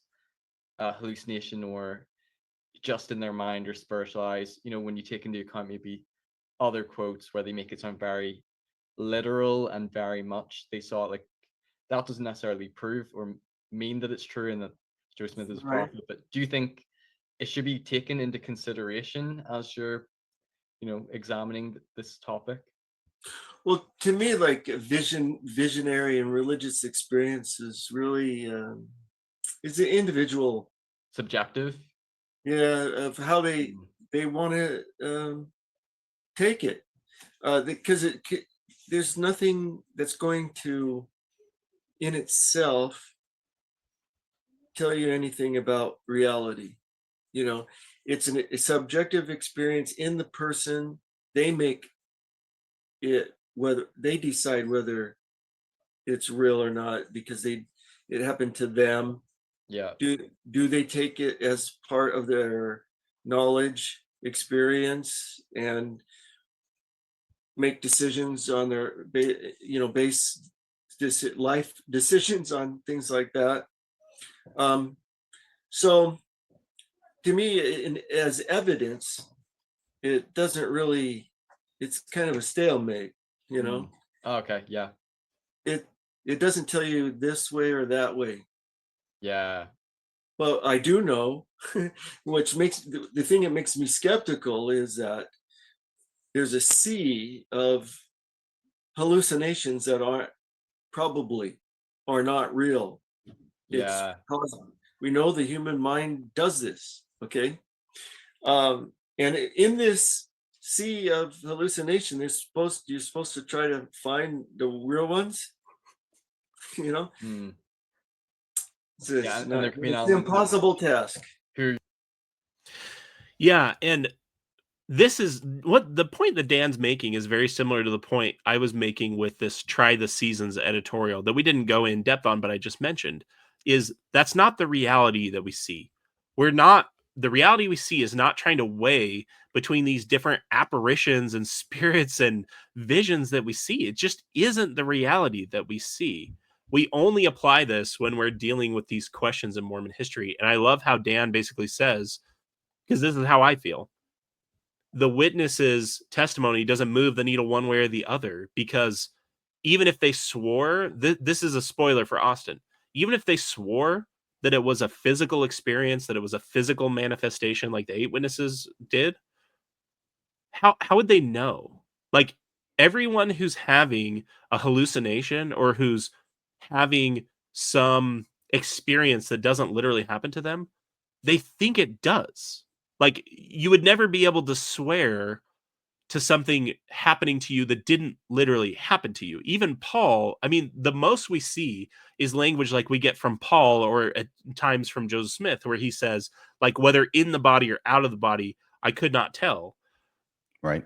And that's where I just think it comes back to this question of historicity and weighing, like, things we can actually see in reality. I love that phrase from what Dan says. And I think that's where we get to this idea that we've talked about a few times of reality testing. We talked about this last week with archaeology and talking about, yeah, if we don't find evidence where we expect to find evidence, then it's a good indication that things likely didn't happen. And so what that led me to is, rather than digging into all this stuff about the witnesses, because we've already covered why that doesn't work, because Austin doesn't take Sati Sai Baba's or the Miracle of Fatima's witnesses literal. He doesn't have to explain those away. Remember, that's the language we're dealing with here.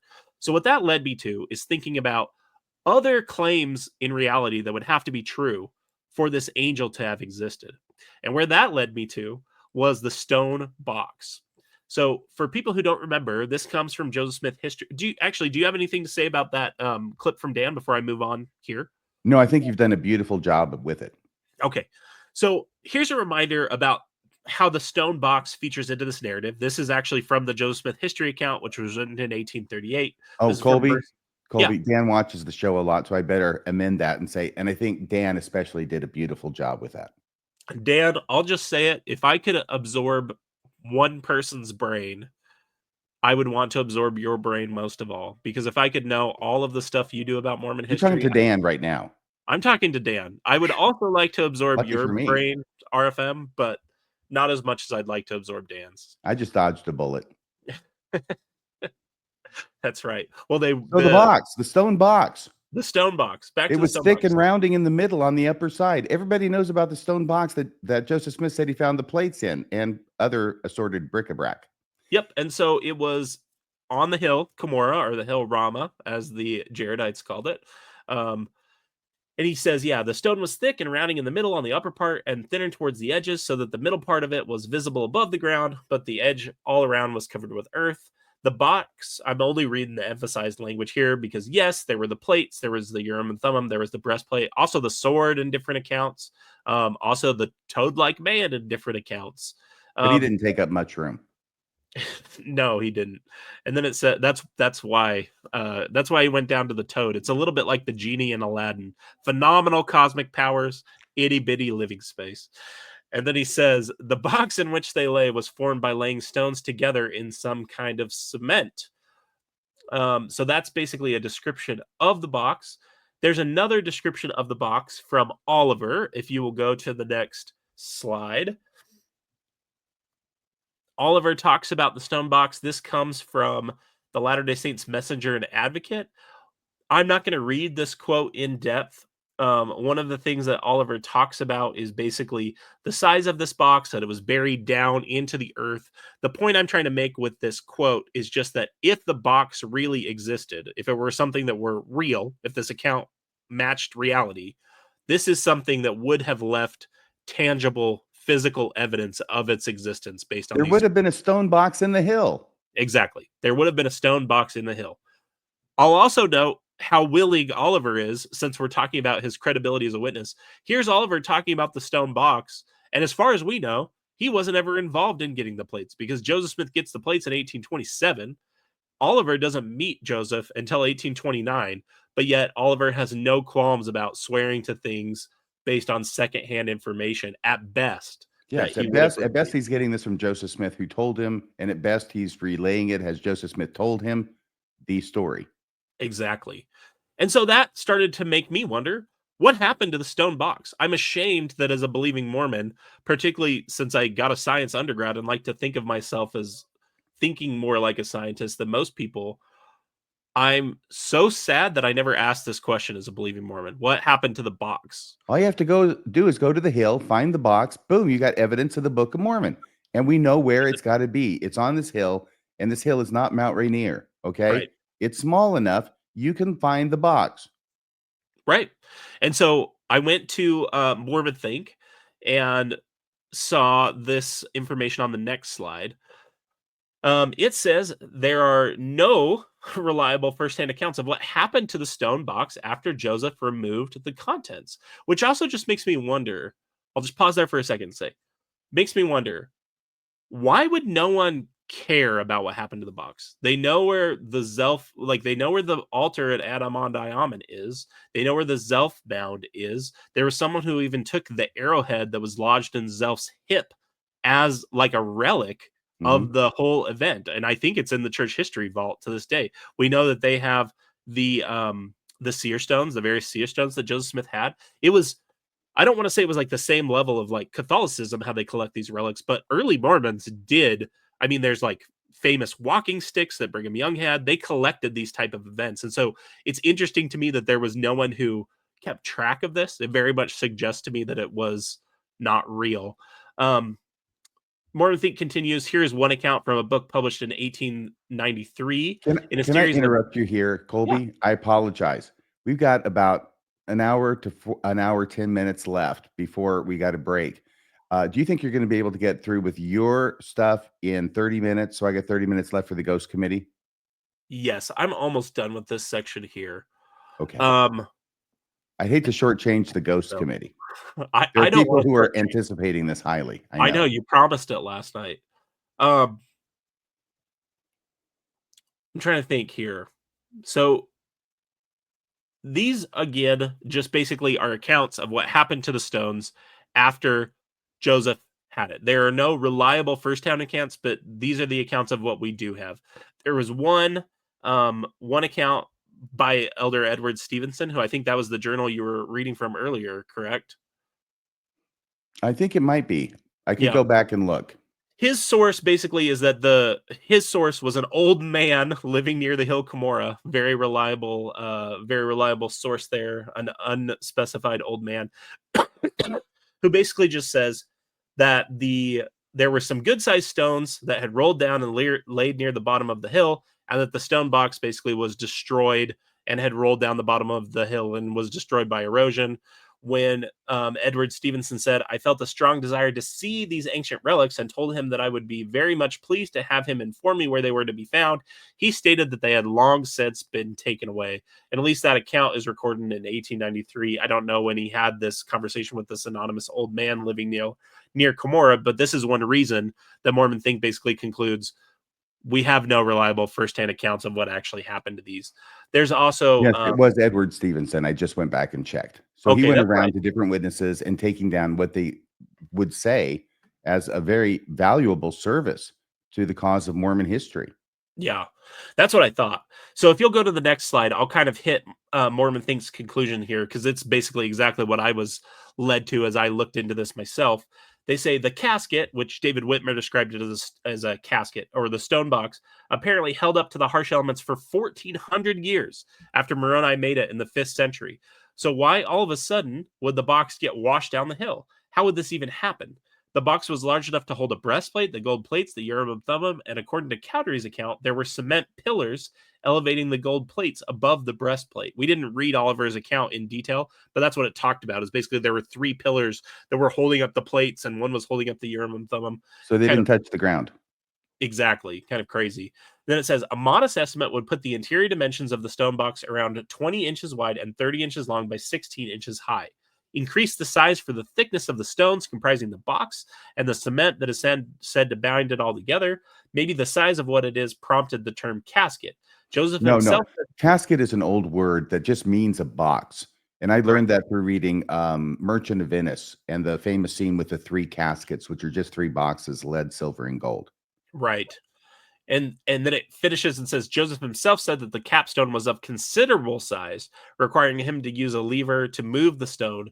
Even the LDS illustration of this event at the top of the page shows a top stone that must have weighed 100 pounds or more. The Oliver Cowdery account talks about how the box was buried underground. My point here is just this.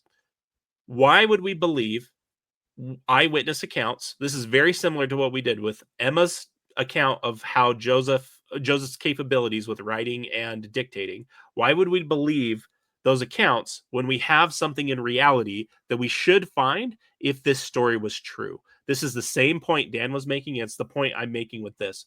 Now, while I looked at this, I did have one other thing that I found very interesting. If you'll go to the next slide, Austin says this in the Light and Truth letter. The CS letter attempts to discredit the witnesses.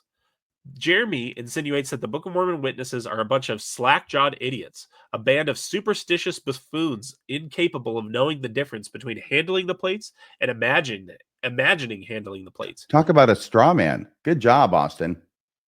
Yeah, backwater country yokels who are unaware of whether they saw an angel or not. And then he goes on to highlight slack-jawed yokel. He goes on to highlight what they did later in their life, as if people can't believe ridiculous things, but also do, normal things in the secular world. That's already just a flawed premise. But as I was looking at this stone box evidence, one of the things that was really interesting to me is I actually found there were 2 independent accounts dealing with the fact that early saints, including Martin Harris, one of the people that we're talking about as trusting his credibility and his reliability as a witness, they believed that there were other caskets full of either treasure or other records on Hill Cumorah. And so if you'll go to the next slide, I'll read one of those quotes. So this is sworn to as a testimony given to Ole Jensen by Martin Harris. It is a later account, but it's also sworn to by 3 people who had this discussion with Martin Harris. And it says that, do you want to read that quote for me, RFM? Absolutely. This is 1875.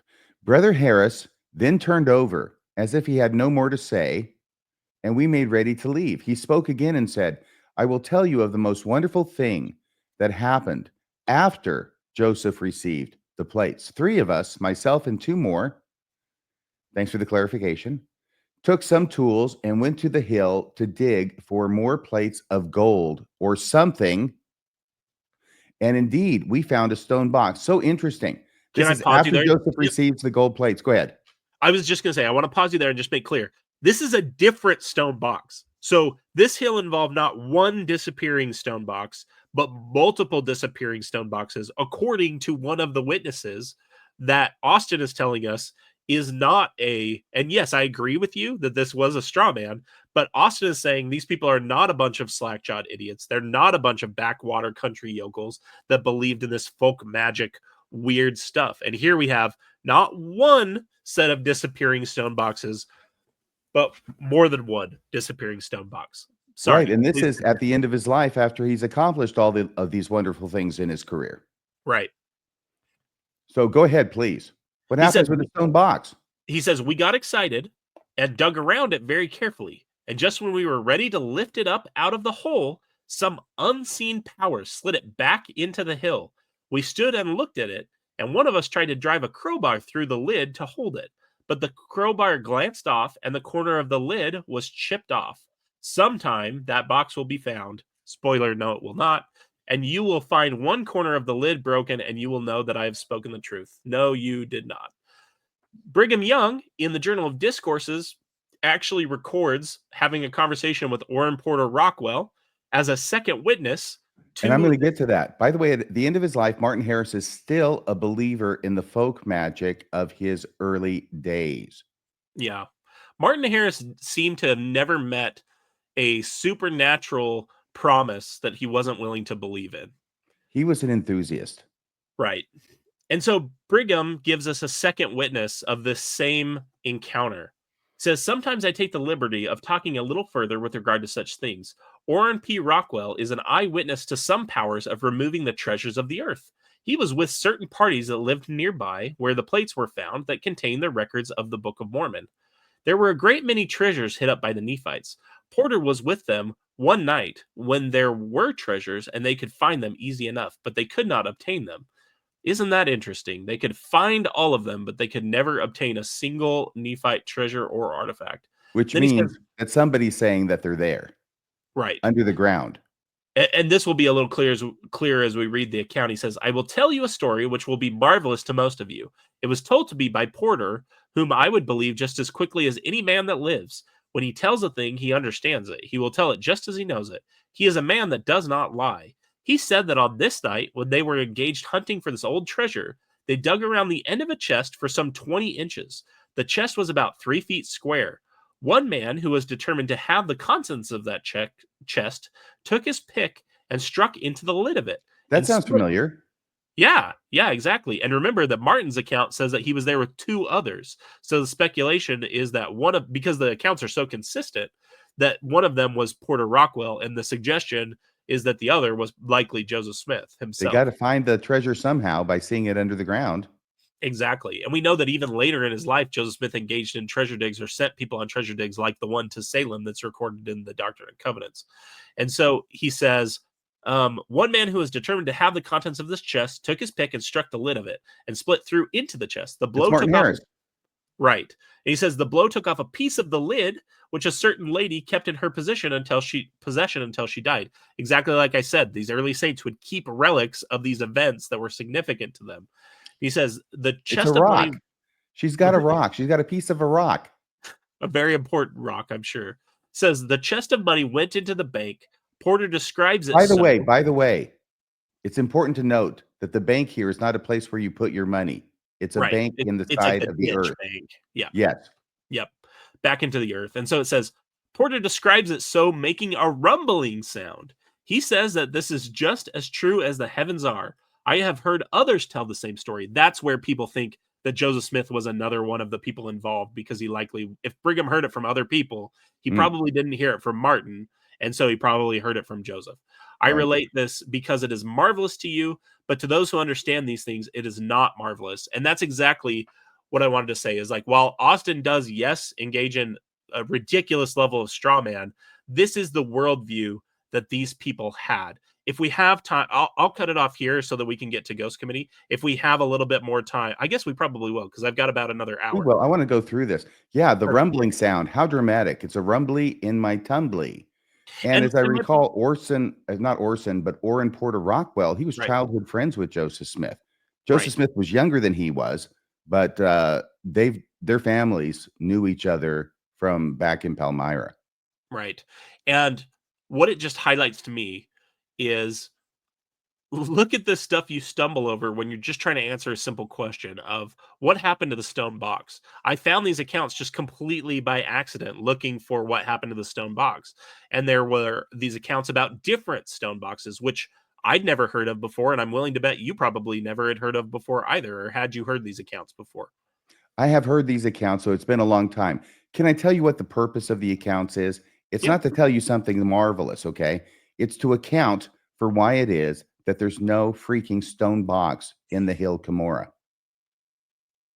That's what these stories are designed to do, to explain away the absence of evidence that we should find. Right. So I guess that's where you're confronted with a choice if you're someone like Austin, or if you're grappling with the things Austin has presented and what we're presenting in this series is, do you believe in stone boxes that sink down to the earth, sink into a bank with a rumbling sound?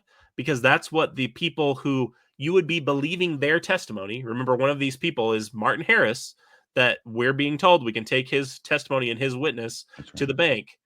Do you and the different type of bank? Do you believe that you can do that? Do you believe you can do that when you hear these stories about sinking treasure down to the earth? And also, what a marvelous coincidence that the Book of Mormon builds into its narrative in Helaman 13, treasure that sinks down into the earth. This was the worldview of these people. And as much as Mormon apologists want to separate it and make it more Christian down the road, as Joseph did, those folk magic roots are, I think, the key to understanding early Mormonism and early Mormon history. Mike Quinn had it right. Yes, the magic worldview and the treasures slipping under the earth and getting away from people in this miraculous and completely supernatural manner. There's no way this happens naturally, right? They are common to Joseph Smith. That's common to the three witnesses, this magic worldview, and it's common to the Book of Mormon authors. And I think that probably says something. Right. This is very similar to how a few episodes ago I put together my argument against Book of Mormon historicity to basically say, look, we see the same demonstrated misunderstanding of the way reality works in Joseph Smith that we see in the author of the Book of Mormon. This is another touchstone where we see the Book of Mormon's author believes in treasures that sink down into the earth. And we know that Joseph Smith and all the people that were involved in early Mormonism, all the significant people that were involved in early Mormonism, including the Whitmers, had the same crazy worldview of this folk magic roots. Right. So from now on, I'm going to say that you can take Martin Harris's testimony of the Book of Mormon to the bank. And it'll Except slip not- down into the earth. Except not that kind of bank. Yeah. And then it'll immediately slip down into the earth. I will save this for the end. I will talk about Josiah Stole. Oh, really? Okay, so that's going to be. Oh, I love that stuff. That's going to be Or great. do you want me to do it? Do you want me to do it now, and then we can do Ghost Committee to end? Go ahead and do it now, please. Okay, perfect. This is another touchstone of where we can go look and see, is the testimony that we're relying on spoken to in ways that we should expect to find things in reality? And what I have here is actually from Joseph Smith, who, again, even though he's not one of the 11 witnesses, he has his own testimony of the Book of Mormon that's in the Book of Mormon. So he's December also 12th. a Book of Mormon witness. And so this, again, comes from Joseph Smith history. And what I wanted to highlight is that Joseph makes a claim about the way reality works. Again, remember that even though this event supposedly happened in 1820, that Joseph Smith doesn't record it, this account at least, until 1838. What I wanted to highlight here is that he, after he has the first vision, he recounts talking to this Methodist minister, and he makes claims that I would expect would give us evidence that we would find out in reality, because we do have records from this time. We do have people's journals. We've read from several of them. We do have newspaper articles that we read from time to time that do mention the Smiths. And one of the things that Joseph said is, after he recounts his first vision account to this Methodist minister, the Methodist minister says, Joseph says, I soon found, however, that my telling the story had excited a great deal of prejudice against me among the professors of religion, and was the cause of great persecution, which continued to increase. And people who've read Joseph Smith history are very familiar with Joseph Smith's persecution narrative, and how he gets there. Let's see. Oh, we're actually missing a slide. Dang it. So a 14-year-old says he went into the forest and saw Jesus or Jesus and God, and all of a sudden everybody gets mad at him. Yes. And here's the bottom line, is that you would expect, the way he's reporting it, that this persecution would be mapped to reality in some way, that maybe there was something in the paper, maybe we'd see it in journals. And I actually had a clip from John Larson making the same point, but I'm just going to steal his conclusion. The bottom line is, no one, including people who are friendly to Joseph, like Lucy, like the Whitmers, have any knowledge of the first vision until way later in Joseph Smith's life. It is not something that maps to reality accurately. They actually Yes. did. They actually just did a live episode with Sandra Tanner and Dan Vogel on Mormon Stories yesterday. I haven't even finished it, but they're talking about this same idea, working from some of the work, some of the resources that Wesley Walters put together, that basically says this revival, that the whole 1820 first vision account is premised on there being this revival that happened in Palmyra in 1820. It didn't happen.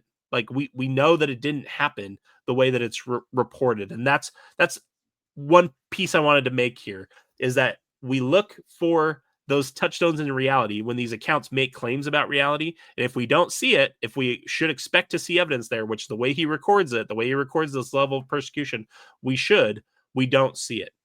let's talk briefly about Josiah Stole, and then I want to hear about the Ghost Committee. Okay, I just So, want to tell you this, okay?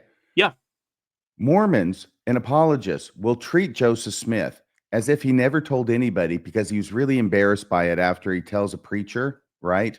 So he gets really embarrassed by it. He doesn't want to share it with anybody. And this, in part, accounts for why he doesn't record it to our knowledge until 12 years after the alleged fact. And right. yet, the way that Mormons want to deal with it is not the way that Joseph Smith says it happened in his own words in 1838. He doesn't say that. What he says is, I soon found that my telling the story of the first vision had excited a great deal of prejudice against me among professors of religion and was the cause of great persecution, which continued to increase. Right. That's how he describes it. So, yeah, the way Joseph Smith describes it, you would expect to find somebody who knew about it and evidence that they knew about it sometime between 1820 and 1832. But alas, we don't. Exactly. That's exactly right. Okay. Well, if Joseph Smith's story doesn't work, then you just got to change it a little bit. That's the role of the apologist. Yep. And one last little data point I wanted to talk about is Austin lists as an informal witness, similar to how you had Emma Smith. He lists as an informal witness Josiah Stole. So Josiah Stole claimed that he saw a corner of the plates that they resembled the stone of a greenish cast, and Okay, should can you judge stop for a second? Can you just Yeah, stop for a second? This is the point I want to make. You have better points to make. Why great. are you quoting Josiah Stole as seeing the corner of the plates of gold when he says it looks like a green rock, a Yep. stone of greenish cast? That means color. Right. So why should the gold plates? I mean, I understand if they were copper and they'd been around and exposed to moisture for a while, that they might assume a greenish cast, but not gold. It's one of the things it's famous for, right? They Mhm. resembled a stone of greenish cast. Why are you do you even understand what it is that Josiah Stole is saying and how it undermines his testimony of seeing the plates? By the way, he describes them in the very quote that you put in the Light on Truth letter, Austin. Maybe he went to one too many golden green balls and he has a confusion over which is which. But I yeah, think you're exactly okay. right. All right, please proceed. That was my main comment. Well, no, that's perfect. And what I was going to say is here's something Austin won't tell you, which is that Josiah Stole was a witness of something else that involved Joseph Smith, something else that we need to talk about, which is Josiah Stole was a witness in Joseph Smith's favor at his 1826 glass licking trial in South Bainbridge, New York. So Josiah here's just Stole was the alleged victim. right. Here's just an overview, actually from the church's own page. So they have the gospel topics essays, and then they have these like gospel discussion church history items where you can go and they'll have like a page on Jane Manning James, which is a terrible story. They have one on the 1826 glass licking trial, and I just pulled their introduction to it because I'm more than happy to accept their recapitulation of the facts, and then we'll talk about the actual testimony. So, would you read that first paragraph for us? Sure thing. In 1826, Josiah Stowell hired Joseph Smith to help look for lost Spanish silver near the border of New York and Pennsylvania. This is all on the church's website, right? Correct. Someone in the community, possibly a member of Stowell's extended family, though I've heard it was his nephew, accused Joseph of gazing into a stone to discover lost property. In other words, Josiah Stole is a willing victim, if victim he is, and it's another member of the family who thinks he's being used by Joseph Smith, who brings this lawsuit against Joseph Smith on behalf of Josiah Stole, who still believes in Joseph Smith. Right. As a result, Joseph was ordered to appear before Justice of the Peace named Albert Neely in Chenango County, likely on charges of disorderly conduct. Joseph's arrest appears to have been based on a statute in New York state law outlawing pretending to discover where lost goods may be found. That sounds like it's on point. 4 accounts describe this hearing, 4 accounts, all of which suggest Joseph suffered no serious legal consequences in its aftermath. Other details vary and sometimes contradict each other. And then they name the 4 accounts. One is an account written by So Benton. This is actually me. So the first Oh, paragraph is theirs. The second I'll deal with here in just a second. What I wanted to highlight is that the church or apologists, anytime they talk about the 1826 trial, they always want to focus on the conclusion and say Joseph suffered no serious legal consequences. I don't really care. There have been innocent people who are convicted, and there have been guilty people who have gotten acquitted. Guilty in the sense that people who definitely did the thing that they were accused of doing that have gotten acquitted. That I sounds like to think weird I'm coming from a responsible for lawyer. some of those. What's that? I like to think I'm responsible for some of those. Fantastic. So the church always wants to focus on the conclusion. What I want to focus on is some of the witness testimony, and specifically the testimony of Josiah Stole and one of his employees. And there are 4 accounts from which these testimonies are taken, or the story we have regarding the trial is taken. I mean, there's one account from Abram Benton. Abram Benton's account was he was near the area, but there was no claim that he actually attended the hearing. So where he's getting his information, we have no indication in his account. Oliver Cowdery, recurring character in this episode of this series, he gives an account, but he has no claim about how he received the information. And again, remember, he doesn't meet Joseph Smith until 1829. So I personally think Oliver Cowdery's account is not even an account. It's really just propaganda Right. of Oliver trying to spin what he's told by Joseph. Then Like we his have description of the stone box. right. Then we have 2 other accounts. One from William Purple, who claims to have been a friend of Judge McNeely and who was asked to take notes. His account is late, so I want to highlight that for people. It is a later recollection, I think in the 1870s, if I remember correctly, 1877. And then the last account is from Emily Pearsall. This is the account that I personally think is the most legitimate, and here's the reason. It claims to have been taken from the judge's notes. I think she was the niece of the judge, if I remember correctly. Now, the interesting thing about this is in the 1970s, Wesley Walters discovered that her account correctly lines up with notes that are actually in the court file that exist today of the fees that were imposed by Judge or Justice McNeely. Or Neely, I said McNeely. And so that's one of the reasons that it is, in my view, the most legitimate account. Regardless of how you weigh these different accounts, I'm going to give you the testimony from Josiah Stole from all of the accounts that record his testimony. So if we move to the next one, this is Purple's account of Josiah Stole's testimony at this 1826 trial.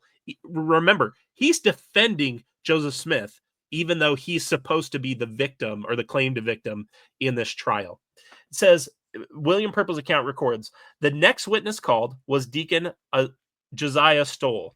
He confirmed all that is said above in relation to himself and delineated many other circumstances not necessary to the record.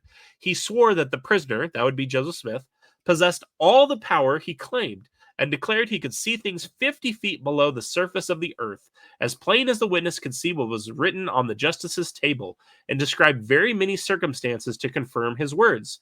Justice Neely soberly looked at the witness and in a solemn, dignified voice said, Deacon Stole, do I understand you as swearing before God, under the solemn oath you have taken, that you believe the prisoner can see by the aid of the stone 50 feet below the surface of the earth, as plain as you can see what is on my table? Do I believe it, says Deacon Stole. Do I believe it? No, it is not a matter of belief. I positively know it to be true. Let's move to the Pearsall account so we've got it together. Pearsall's account records this. Josiah Stole sworn, says that prisoner had been at his house something like 5 months, had been employed by him to work on farm part of time, that he pretended to have skill of telling where hidden treasures in the earth were by means of looking through a certain stone. The prisoner had looked for him sometimes, once to tell him about money being buried on Bend Mountain in Pennsylvania, once for gold on Monument Hill, and once for a salt spring, and that he And of course, positively the prisoner here is Joseph Smith. correct, prisoner is Joseph Smith, and that he positively knew that the prisoner could tell and profess the art of seeing those valuable treasures through the medium of said stone, that he found the digging part at Bend and Monument Hill as prisoner represented it. The prisoner had looked through said stone for Deacon Attalon for a mine. He did not exactly find it, but got a piece of ore which resembled gold, he thinks. The prisoner had told by means of this stone where Mr. Bacon had buried money, that he and prisoner had been in search of it. That prisoner said that it was in a certain root of a stump 5 feet from the surface of the earth, and with it would be found a tail feather that said Stole and prisoner thereupon commenced digging, found a tail feather, but money was gone. That Dang he it. supposed, yeah, I wish dang it had it. been reversed. It's always the feather. That he supposed that money moved down, that prisoner did not offer his services, that he never deceived him, that prisoner Now, by looked the way, through I think that stone. what it means by that is he's saying Joseph Smith did not come and solicit me, that I Yeah. reached out to him. Josiah Stole, reached out to Joseph to ask him to come based upon his reputation and the wonderful things I've been hearing about him. And I think all the accounts agree with that it was Josiah Stole who sought out Joseph because he had heard of Joseph Smith's reputation. And I'll just close the Pearsall account with just that last little emphasized line that Stole said he had the most implicit faith in the prisoner's skill. One of the things that's really important is none of the accounts, none of the testimony talk about how they found anything. As you're looking at this, they didn't find anything aside from a tail feather, and maybe it says one piece of ore which maybe resembled gold. And what I wanted to highlight is that this is the testimony that Austin is claiming we need to take to the bank as an additional testimony for the legitimacy of the Book of Mormon plates existing. But look at the way this person thinks. They're willing to swear that Joseph Smith could see 50 feet down into the earth with this stone. The same stone, by the way, with which Joseph Smith claimed to have translated the Book of Mormon. How apologists have gotten people to focus on whether Joseph was convicted at this trial or not is beyond me, because this testimony is so damning of the worldview of these people, of the way these people thought, that I just don't see how you could take this in any way to the bank. If you'll quickly just go through the 2 additional slides on Stoll's employee testimony, I'm not going to read them I all would the way say, through. I will do that. I would say that I think we can all agree that Joseph Smith, well, let's just take him out of it if we're all going to agree that there are certain people that Joseph Smith was involved with as a treasure digger who, in the complete failure to find any treasure, nevertheless stated under oath that they absolutely knew that he had the power to see the treasure under the earth. We should all Yeah. be able to agree on that, right? Yes. And if it's true for Josiah Stole, who else might it be true for who can be impressed so much that they're going to bear testimony of Joseph Smith's abilities, even though they didn't actually see anything, if you go behind their testimony? Yes. And there was a Mr. Thompson, Jonathan Thompson, who was another employee of Stole, just like Joseph Smith. I'm not going to read the entirety of these accounts, but one of the things I wanted to highlight is that he describes them finding a box of treasure that they strike by a shovel. I remember in one of the accounts that they basically get a little piece off of the trunk, if I remember correctly.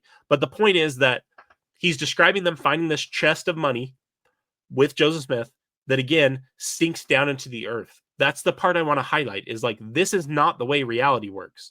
If it, unless Austin believes that there really is such a thing as sinking treasure that sinks down into the earth, which to me is the equivalent of a child's bedtime story. With a Why in the rumbling sound. with a rumbling sound, that's right. Why in the world would we be taking these people's testimony for the truth of the Book of Mormon and not coming back to your opening comments? This is the horns of this 2-pronged dilemma. If you believe Josiah Stole's testimony about the green version of the Book of Mormon plates that he saw, why aren't you believing his testimony or his employee's testimony about Joseph Smith's involvement with these sinking treasures that don't exist? Right. So I don't want you to go too quickly over this. We got at least 6 minutes before we're at the half-hour mark. So this purple guy is talking about Stole and saying that he had testified that he, Stole, could not assert that anything of value was ever obtained by them. This i.e. is through Thompson. Joseph. Oh, I'm This is sorry, this is Thompson. Yep. Okay, so Thompson, thank you. Thompson is another employee, and Thompson is saying, who is apparently a believer in the skills of Joseph Smith. Well, no, we never actually found anything, Right. but trust me, anyway. Right. In a few feet from the Exactly. surface, the box of treasure was struck by the shovel, on which they redoubled their energies. I mean, they almost got it, but it gradually receded from their grasp. Damn it. One of the men placed his hand upon the box, but it gradually sunk from his reach. Mm-hmm. Now, look at this. You have a person testifying about one of the men touching a box as it's sinking into the ground. This never happened. That's the main thing. This never happened. And yet he's testifying about it. I'm going to go out on a limb and say that this never happened, okay? After some 5 feet in depth had been attained without success, which means digging, a council of war against this spirit of darkness was called, and they resolved that the lack of faith or of some untoward mental emotions was the cause of their failure. It's one of you guys' fault. You either didn't have enough faith or something, you were thinking bad thoughts, and therefore the treasure slipped away. It's not Joseph's fault, it's your fault. And Joseph learned to use that tactic to good effect later on in his prophetic career, among other instances, including the Kirtland Bank fiasco. Mhm. It If wasn't you'll his go to fault, the it was their next fault. if you'll go to the next slide, we can see that there's a second witness of this same event from Jonathan Thompson, which again is one of the reasons that I believe we can believe the Pearsall account and the Purple account of the way this testimony evolved. But I also want to highlight the Benton account and the Cowdery account don't speak to this testimony at all. So it's not like I've omitted something. I pulled all of the testimony or all of the notes from this testimony that exist. And I would have done that if it existed for the Benton or Cowdery accounts, even though I don't believe they're legitimate. But you can see here, Thompson says that he believes in the prisoner's professed skill, that the board, which he struck his spade upon, was probably the chest, because he's talking about earlier how they found, I'll go back a little bit. So they go looking for a chest of money. They go to dig and look, and it says prisoner would not look again. So prisoner being Joseph Smith, pretending that he was alarmed the last time that he looked on account of the circumstances relating to the trunk being buried came all fresh to his mind. That the last time that he looked, he discovered distinctly the 2 Indians, Native Americans, that's the word he used, who buried the trunk. That a quarrel ensued between them, and that one of said Indians was killed by the other and thrown into the hole beside the trunk to guard it, as he supposed.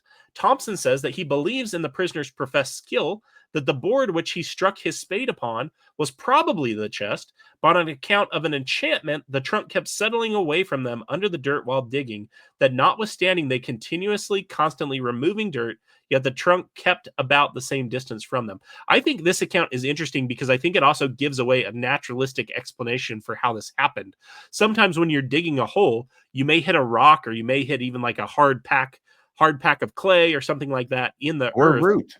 That if you're or a root or anything like that, that if you're digging, particularly in the middle of the night, when we know most of these folk magic treasure digs would have happened, you may mistake it legitimately for a chest if you already believe, and the power of suggestion has caused you to believe that that chest is already there. When you combine these accounts together, you can see how these people thought. That concludes my stuff on Josiah Stole. If you'll leave me like 1 minute at the very end, I had 2 more comments from Austin and myself that I wanted to read, people, unless you want me to do that right now. Well, I tell you what, why don't you go ahead and let's Perfect. get all your stuff done. Because Perfect. I want to make sure you have a Then chance both to say committee. all of this. Perfect. You can skip that because I'm just bringing back home what we just talked about. So this is again from my exchange with Austin on this Ward Radio episode. And I thought this is a good way, since we're going to take a little break, to conclude this experience of going through the Light and Truth letter, because I think it shows just how differently we're treating Austin's efforts versus how Austin is treating his efforts. So Austin commented back to me when I pointed out that he had every single fact about Nahum wrong, because I am never going to let him forget that from his own source. That is such an egregious and ridiculous error that I asked him directly, you either are incapable of understanding your sources or you didn't read them. Which is it? And this was his answer. As you may have guessed, I'm just a dude who wrote a letter. I have always been upfront about that. When I published in August, I assumed there would be mistakes, hence why the letter requests feedback via email. Before you started your review with RFM, I already fixed a number of issues. Excuse me. I've had many fruitful interactions with critic and member alike and look forward to a second edition that is more refined. In retrospect, I think I assumed I knew enough about Nahum that I could write about it off the top of my head. So I'm going to go ahead. Top of his head? Since he didn't directly answer the question, I'm going to infer it from what he just said there. He didn't read the sources he cited. That's what he's saying, right? And he says, clearly, You're right. clearly I goofed on some of the details, and I'll get that ironed out. I linked an article in case someone wanted to learn more. Notwithstanding your counter arguments, the overall thrust of the Nahum evidence is still viable.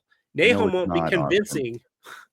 Nahum won't be convincing to everyone, but it is interesting to me. And I just had to share with the audience my response. If you'll go to the next slide. Nahum I will did not be respond. convincing to anybody who actually reads the research and doesn't write about it off the top of their head. Right. So here's what I said back to Austin. You, quote, goofed on literally all of the details, Austin. It's incredible to me that you can be shown you had every single significant fact absolutely wrong, and your conclusion won't change. These aren't counter arguments, because we never got to counter arguments. They're just the information coming from the source you cited. Clearly, your conclusions were reached regardless of what the facts actually were/are. I'm sure at this point you're convinced I'm just some anti-Mormon jerk, but that is not my intention. I really did sit down to read your letter with the hope that there were good reasons to believe again. So many of my comments come from a place of sincere disappointment. Additionally, I honestly wanted a productive conversation with you about why you wrote this letter and some of the substance. That's referencing our invitations to him to be on, which stand, by the way, and you can bring Tikla, Austin. You just can't bring Jacob Hansen. And then I finish and say, at this point, sorry. And then I finish and say, at this point, I'm just going to stop bugging you because it's clear you're not interested in that. Enjoy your future meme reviews. Again, because I'm making these comments where they spent an hour going through memes with Ward Radio, which they have time to do, but not to talk to us. You're also clearly not interested in really weighing and engaging with the evidence. If you can be demonstrably wrong about all the facts on an issue from your own source, and it doesn't affect your conclusion on that same issue. Here's one piece of honest feedback. Here's one final piece of honest feedback. You need to change your introduction's claim that the letter is written to people like me. It very clearly isn't if you won't entertain a conversation with someone like me or any other critic. You should at least be honest about the fact that your letter is primarily written to assuage the already convinced. Wow.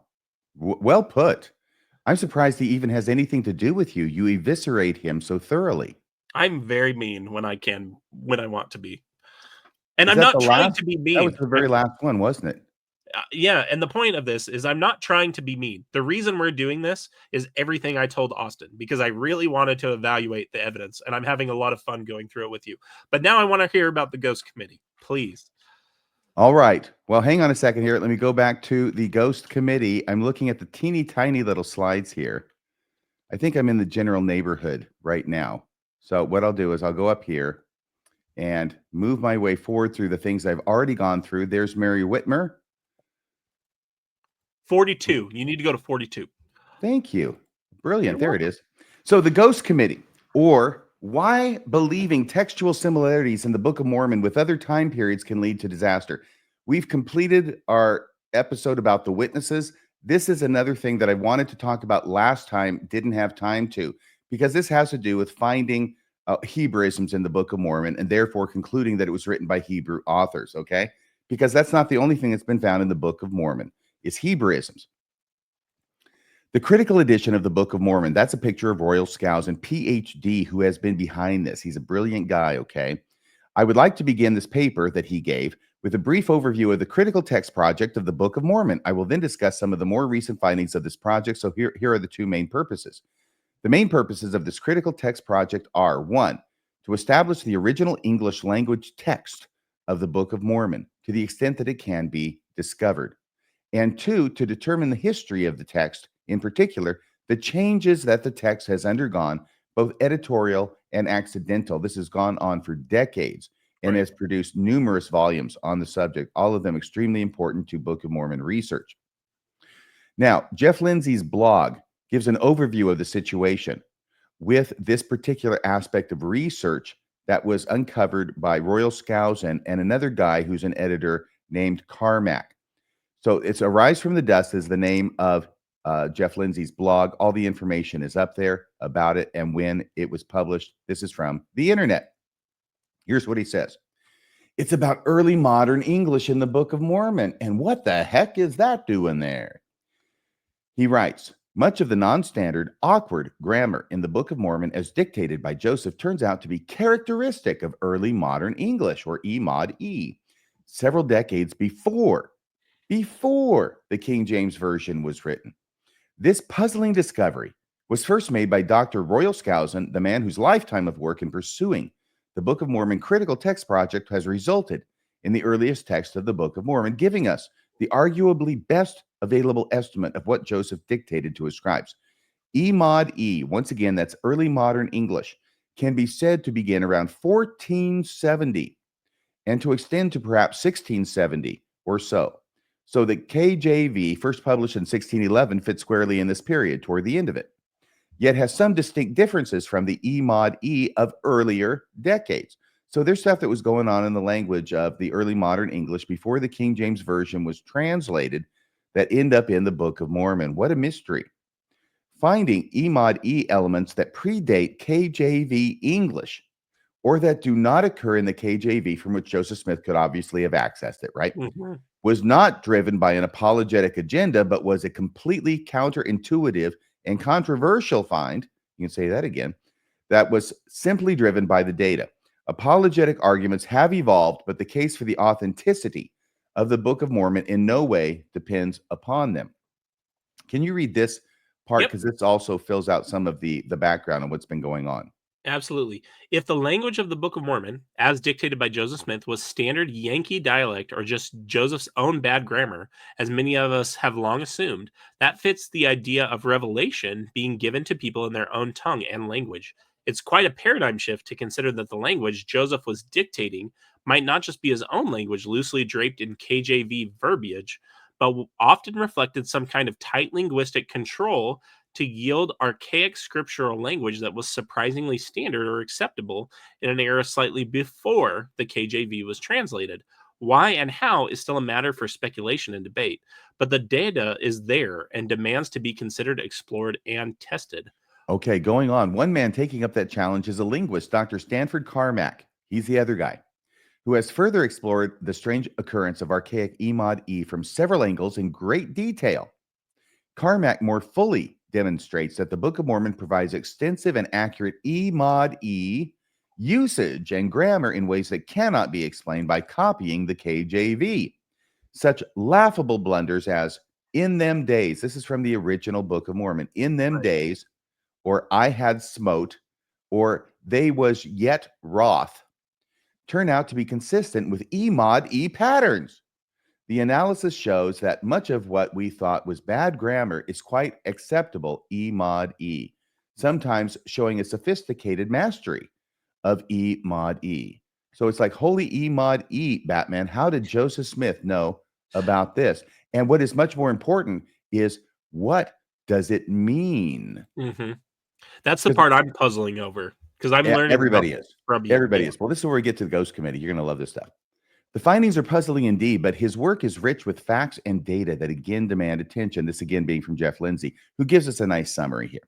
Royal Skousen and Carmack Stanford feel strongly that the abundance of E mod E elements in the Book of Mormon is evidence of divine tight control in text somehow, emphasis on the somehow, given to Joseph Smith to dictate, and that it is perhaps a fingerprint of divine origins in the text. However, some skeptics have wondered if it can be explained by residual E mod E influences in Joseph's dialect of English, which is actually what I first thought when I first heard this some 15 years ago.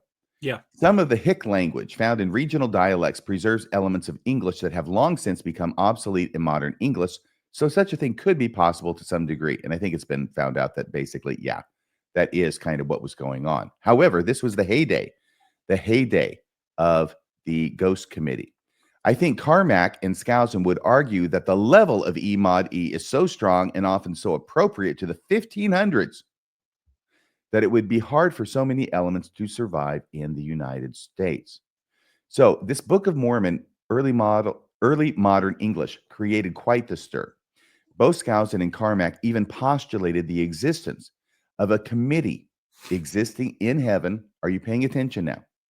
Of a committee existing in heaven or the spirit world in charge of the Book of Mormon translation in some way in order to account for these remarkable findings. Of This is serious research. Yeah, Get it control of yourself, Kolby. sounds like it. Of course, somebody on the committee would have to have lived in the early modern English times. By the way, this is no longer Jeff Lindsay. This is me. Somebody on the committee would have to have lived in the early modern English times and thus been responsible for the translation somehow given to Joseph Smith that preserved these remarkable, distinguishing literary characteristics. It's the only explanation. So what do we make of this? Well, this is what we Well, make of it. the only explanation, if you still need it to be a divine translation, sure. Yes, absolutely. So this is from the Times and Seasons blog, not the Times and Season newspaper. It's an article by Jonathan Green, April 1st, 2019, who writes, the usage patterns that Stanford Carmack observes are quite real. They do exist in the Book of Mormon text. The problem lies in the interpretation. I think he's onto something. Carmack sees similarities with early modern English usage as evidence that the translator of the Book of Mormon into modern English was not Joseph Smith, but a first-rate, independent philologist, someone extremely knowledgeable in the linguistics and literature of early English. He is quoting Stanford Carmack, one of the editors of the Book of Mormon Critical Text Project, as saying that it required a first-rate, independent philologist, which I believe is a student of language, someone extremely knowledgeable in the linguistics and literature of early English. This is important for you to understand that they're putting this forward as an idea, because later on, Daniel Peterson's going to deny that anybody ever said anything like this. This person, Jonathan Green, says, I'm skeptical that this is the best explanation for a number of reasons. And you are smart to believe that, Jonathan Green. He says, while I'm an early modernist with some background in linguistics, English itself isn't my field, so I have to apply the instincts and heuristics of an adjacent field with the appropriate level of caution. He then goes on to say, can you read this part? Yep. First, it's hard to make the introduction of a, quote, first-rate independent philologist work with what we know of the translation process. We have eyewitness descriptions and historical accounts, and there aren't any philologists on the scene or much space to introduce one. Others have proposed a supernatural 16th century interlocutor of some kind, but I don't know if Carmack himself would welcome the suggestion. And in any case, it's hard to accept as the most parsimonious explanation a theory that requires additional angelic beings. I just wanted, before we continue, I just wanted to note that we actually didn't spend a whole lot of time getting into the actual translation process of the Book of Mormon, as far as like tight versus loose control, tight translation versus loose translation. It's just because that discussion has been had a lot of times. But the bottom line is, one of the reasons they're probably going to this Ghost Committee place is all of the firsthand witness accounts from people who would have been involved, like David Whitmer, Emma, they are in favor of tight translation theory exclusively. So, yes, absolutely. Now, notice he's sitting there. It's 2019. He is aware of others, unnamed others, who have proposed a supernatural 16th century, that's the 1500s, right, interlocutor of some kind. This is the Ghost Committee that he's referencing. But I don't know if Carmack himself would welcome the suggestion. Yeah, he was one of the principal proponents of it, I think. And in any case, it's hard to accept as the most parsimonious explanation of theory that requires additional angelic beings. See, he knows about this theory. He's just being very circumspect in the way he describes it, because it sounds kind of nutty. Additional angelic beings in the Ghost Committee. Go ahead. Him mentioning a parsimonious explanation will harken back to what we've talked about a number of times with Occam's razor, also known as the law of parsimony, which is if you need to continue propagating these additional entities and multiplying them to explain, it's probably bullshit. That's my way of summing it up. So here's where Daniel C. Peterson, at his blog on Sick et Non, leaps into the fray, right? With a blanket denial that this is all lies and they've never ever said this. Because over on the Discuss Mormonism board, the message board, which is where I found out about this, I would never have heard about this except for the great hilarity that ensued over this proposition of a Ghost Committee from the 1500s that may or may not have had Tyndale as a member of it. You see, something has to account for this early modern English showing up in the Book of Mormon. It doesn't show that it's ancient Hebrew. It shows it's English from before the King James Version. So how could Joseph Smith have had access to this? Well, there has to be a Ghost Committee, obviously. So Daniel C. Peterson, he says, He puts this picture up, and this is what he writes. Is this the real translator of the Book of Mormon in the view of Royal Skousen, Stanford Carmack, and the Interpreter Foundation? This is from August 8th, 2016. Remember that date, August 8th, because he's going to write another blog the very next day. When was Peterson I don't want Sacked? to say, yeah, I was going to say invited to seek alternative employment from the Interpreter. I think it was maybe 4 years before this. That's what I thought. Because 2012. then he created the Interpreter. Yeah, he was with Okay. the Neil A. Maxwell Institute. Okay. Gotcha. Okay, and technically he was fired from being the editor of the review of books on the Book of Mormon, or the Farm's Review of Books. Anyway, okay, so then he creates this. He goes on. Every time Dr. Royal Skousen and or Dr. Stanford Carmack makes a presentation or publishes something arguing for the presence of early modern English in the Book of Mormon, some critics instantly begin to mock them for advocating a wacky ghost committee translation theory, a theory that is usually said to involve William Tyndale or Tyndale. I say that it's largely of their own creation, by which I mean almost entirely, but not quite totally. This is all Daniel C. Peterson's words. And my note here, to distinguish it from what Daniel C. Peterson is writing, my note is, what? You mean there might be a basis for it? While you're denying it, you're saying there might be a basis for this, this theory to be out there, Daniel Peterson. He says, I think I may, in a few firesides, some years back, have helped this nonsense along by relating a humorous anecdote about a conversation I had with Professor Skousen. They're both professors at BYU and good friends. When he first began to tell me about the evidence he was finding for the unexpected presence of early modern English in the Book of Mormon, I was mystified. What does this mean? I asked him. How do you explain it? What would account for it? Where did it come from? He responded with a smile that maybe William Tyndale was on some sort of committee in the spirit world. Well, that sounds like what those wacky critics over there keep laughing about. Yeah. He responded with a smile and a twinkle in his eye that maybe William Tyndale was on some sort of committee in the spirit world. Are you serious? I asked. Oh, I don't know, he answered. Maybe halfway.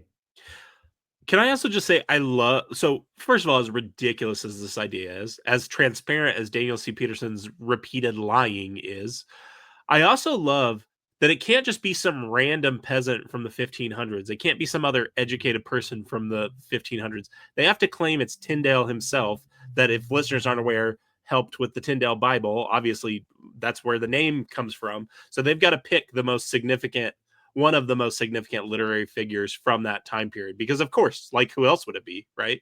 Yes. And after actually basically having confessed, he says, that's it. Yeah. That's all it is. That's all it was this actual, he's quoting Royal Skousen as having said this and saying, oh, I don't know, he answered. Maybe halfway I'm kidding about William Tyndale or Tyndale being on some sort of committee in the spirit world. That's where it comes from. This was not made up by the critics. This is what they were proposing. Even if it's just only halfway. What else? What other explanation can there be? And indeed, even the apologists, as we've quoted, who don't accept the Spirit Ghost Committee, still say it has significance. We just don't know what it is. Because how the hell do you make sense of it? Unless it's a coincidence, right? Yeah. Okay. Oh, he goes on. Daniel C. Peterson continues to write, Royal Skousen, he's never actually tried to account for the puzzling linguistic phenomena that he and Dr. Carmack have been identifying. Well, excuse me, except in this conversation that you recall having. Right. They tried to account for it. Seriously, this is in the same blog. So that he and Dr. Carmack have been identifying. He simply reports what they're finding. Does he? I hereby offer a personal check of $100. Nobody can accuse Daniel Peterson of not being a big spender.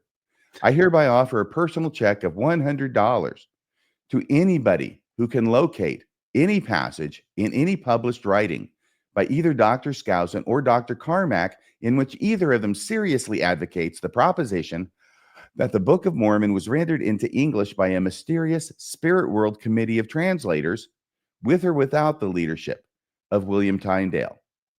So that's August 8, 2016. The very next day, Professor Royal Skousen, who read this blog, contacts Daniel Peterson and tries to collect the $100 because he says, I'll show you where I said it. So this is from the blog titled Ghostwriters in the Sky. See, it's the next day, August 9th, Yeah. 2016. And this here is the book, I think, in which it occurs. Okay. Here is Professor Skousen's email to Dan, which is introduced by Dan as saying, in connection with the challenge to certain critics that I offered yesterday, my friend Royal Skousen has just sent me the following note, quote, from Royal Skousen. Well, Dan, early on, I did mention the possibility of a committee.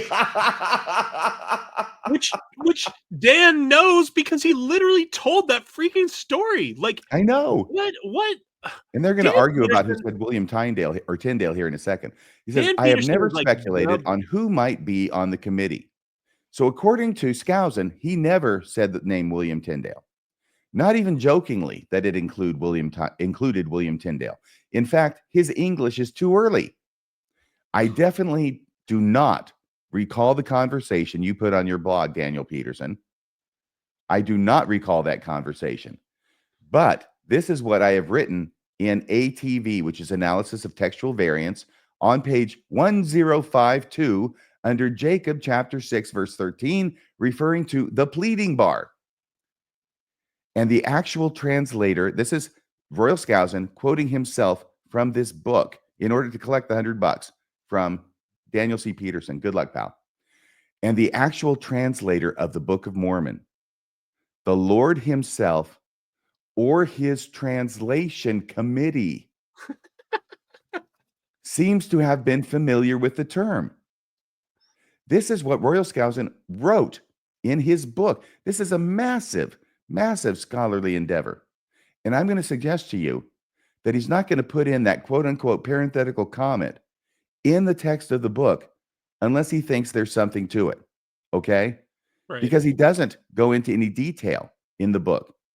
This is what he writes in the book. And the actual translator of the Book of Mormon, referring to the expression, the pleading bar, which he's going to think is early modern English, okay? And the actual translator of the Book of Mormon, the Lord himself or his translation committee, seems to have been familiar with the term, exclamation point. And then he continues on to Dan. I have removed this offending sentence from the second edition of ATV. I no longer refer to a translation committee, although I have said, we do not know how the Lord did it or had it done. So I don't refer to it, but that doesn't mean I don't believe it.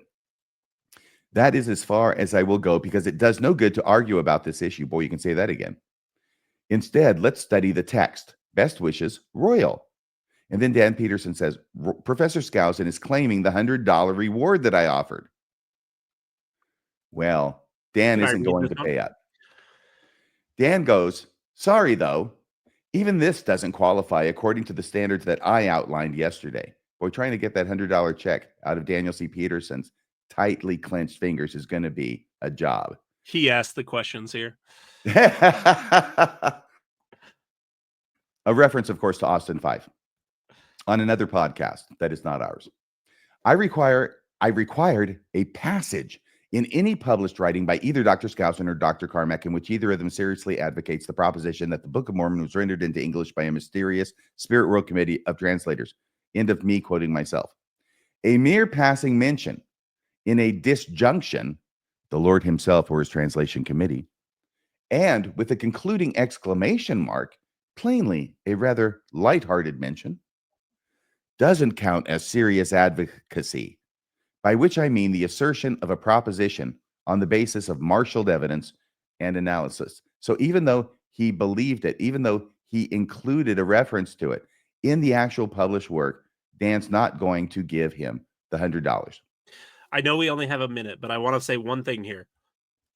Dan Peterson, his challenge was about Royal Skousen taking a position.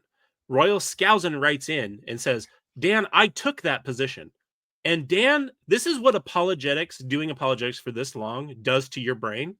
Dan Peterson's brain is so warped, he's arguing with the position Royal Skousen took with Royal Skousen.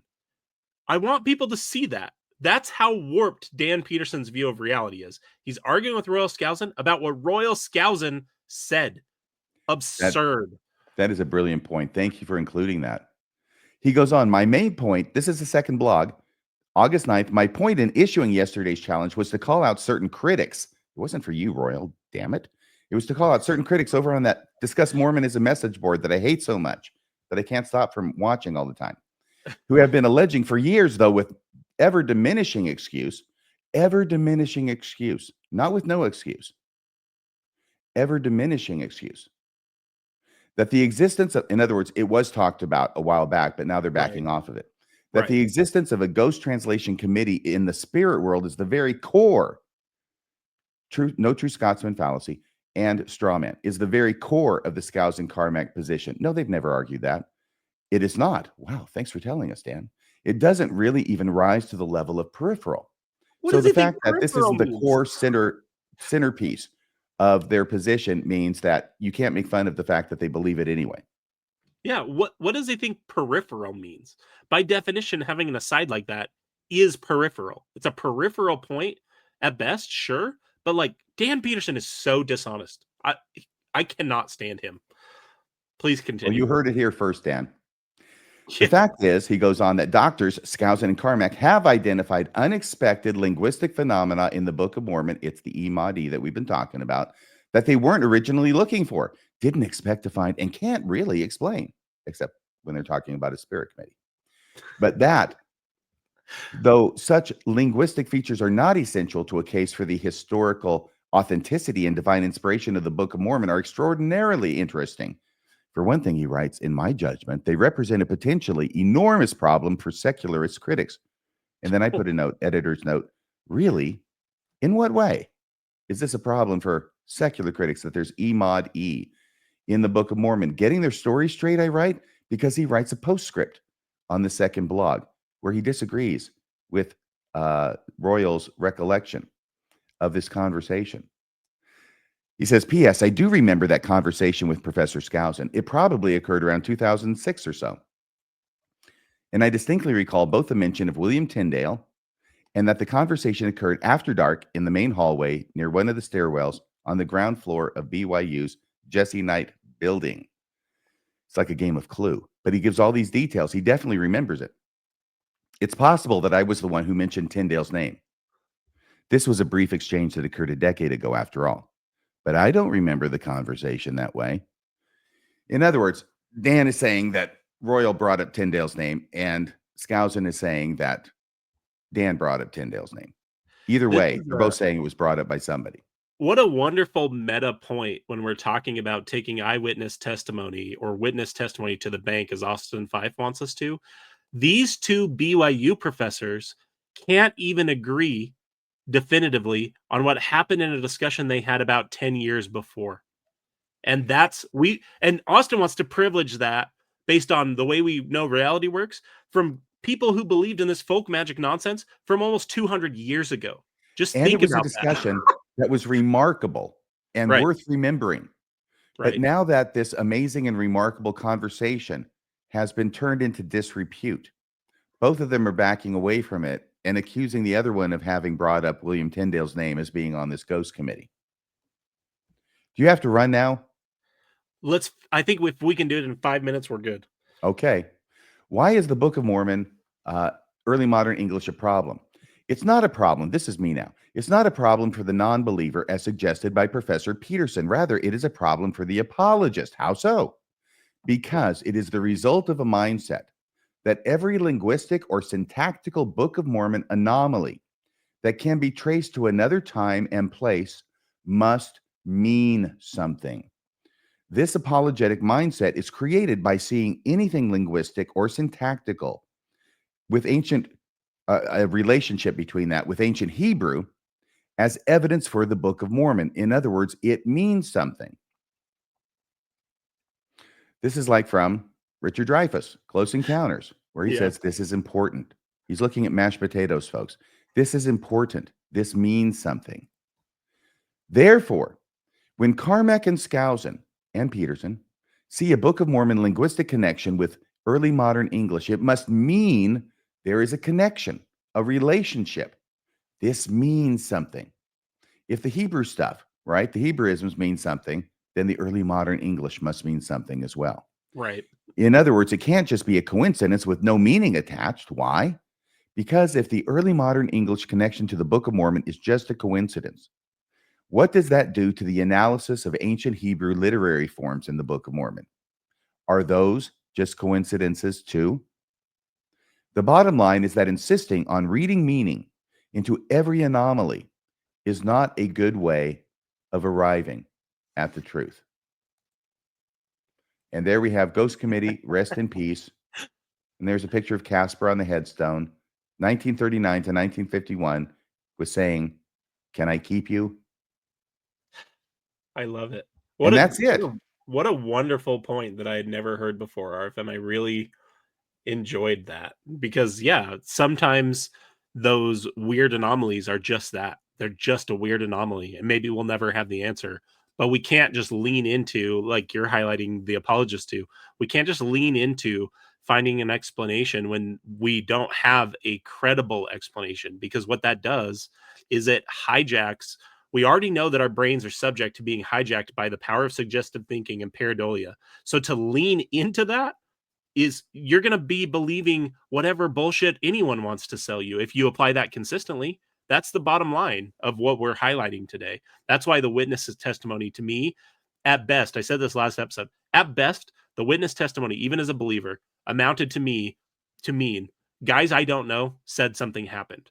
That for me would never be sufficient to base my testimony on. That's why we have to go do this reality testing that we do in reality, the way that we test reality, and it reveals a lot more problematic things for taking the Book of Mormon witnesses' testimony to the bank. Very good. Thank you so much for joining me. I'll let you have the last word on that. It was an excellent word at that. Once again, thanks for joining me. Thanks everybody out there for joining me. Please hit like, please hit subscribe, please leave a comment below. Let us know what you think of the episode. And please join us next time. By the way, we're going to go on a hiatus a bit because you've got certain things you've got to take care of. We'll see if we're able to meet up in 2025, hopefully in the first half, rather than the last half, to further this wonderful examination of the Light on Truth letter. Do you want to say anything there? No, I hope we can too. I should be done with my class near April time. So that would be fantastic. Or I think it's May actually, but that would be fantastic to continue this. And I honestly, I look forward to these conversations with you every week. It's been a blast to dig into this stuff, whether we keep doing it with Austin Fife stuff, now that I feel like I don't know how seriously his effort should really be taken in my exchanges with him, or we keep digging in on other topics, whatever we decide to do. If we keep doing this, I love it. It's great to talk to you every week. I feel like I learn stuff, and I really enjoy the time to sit down, put pen to paper, and think about these issues, think about Mormon history, and wrestle with it. Thank you so much. So with what we've gotten so far, we pretty much covered. No, we have covered all of the Book of Mormon chapters. So at least it's a discrete set of things that we've got covered. And we'll try and get together in a few months. I wish you all the best at what you're doing. And I'll talk to you next time. Until next time, everybody, this is Radio Free Mormon, signing off the air.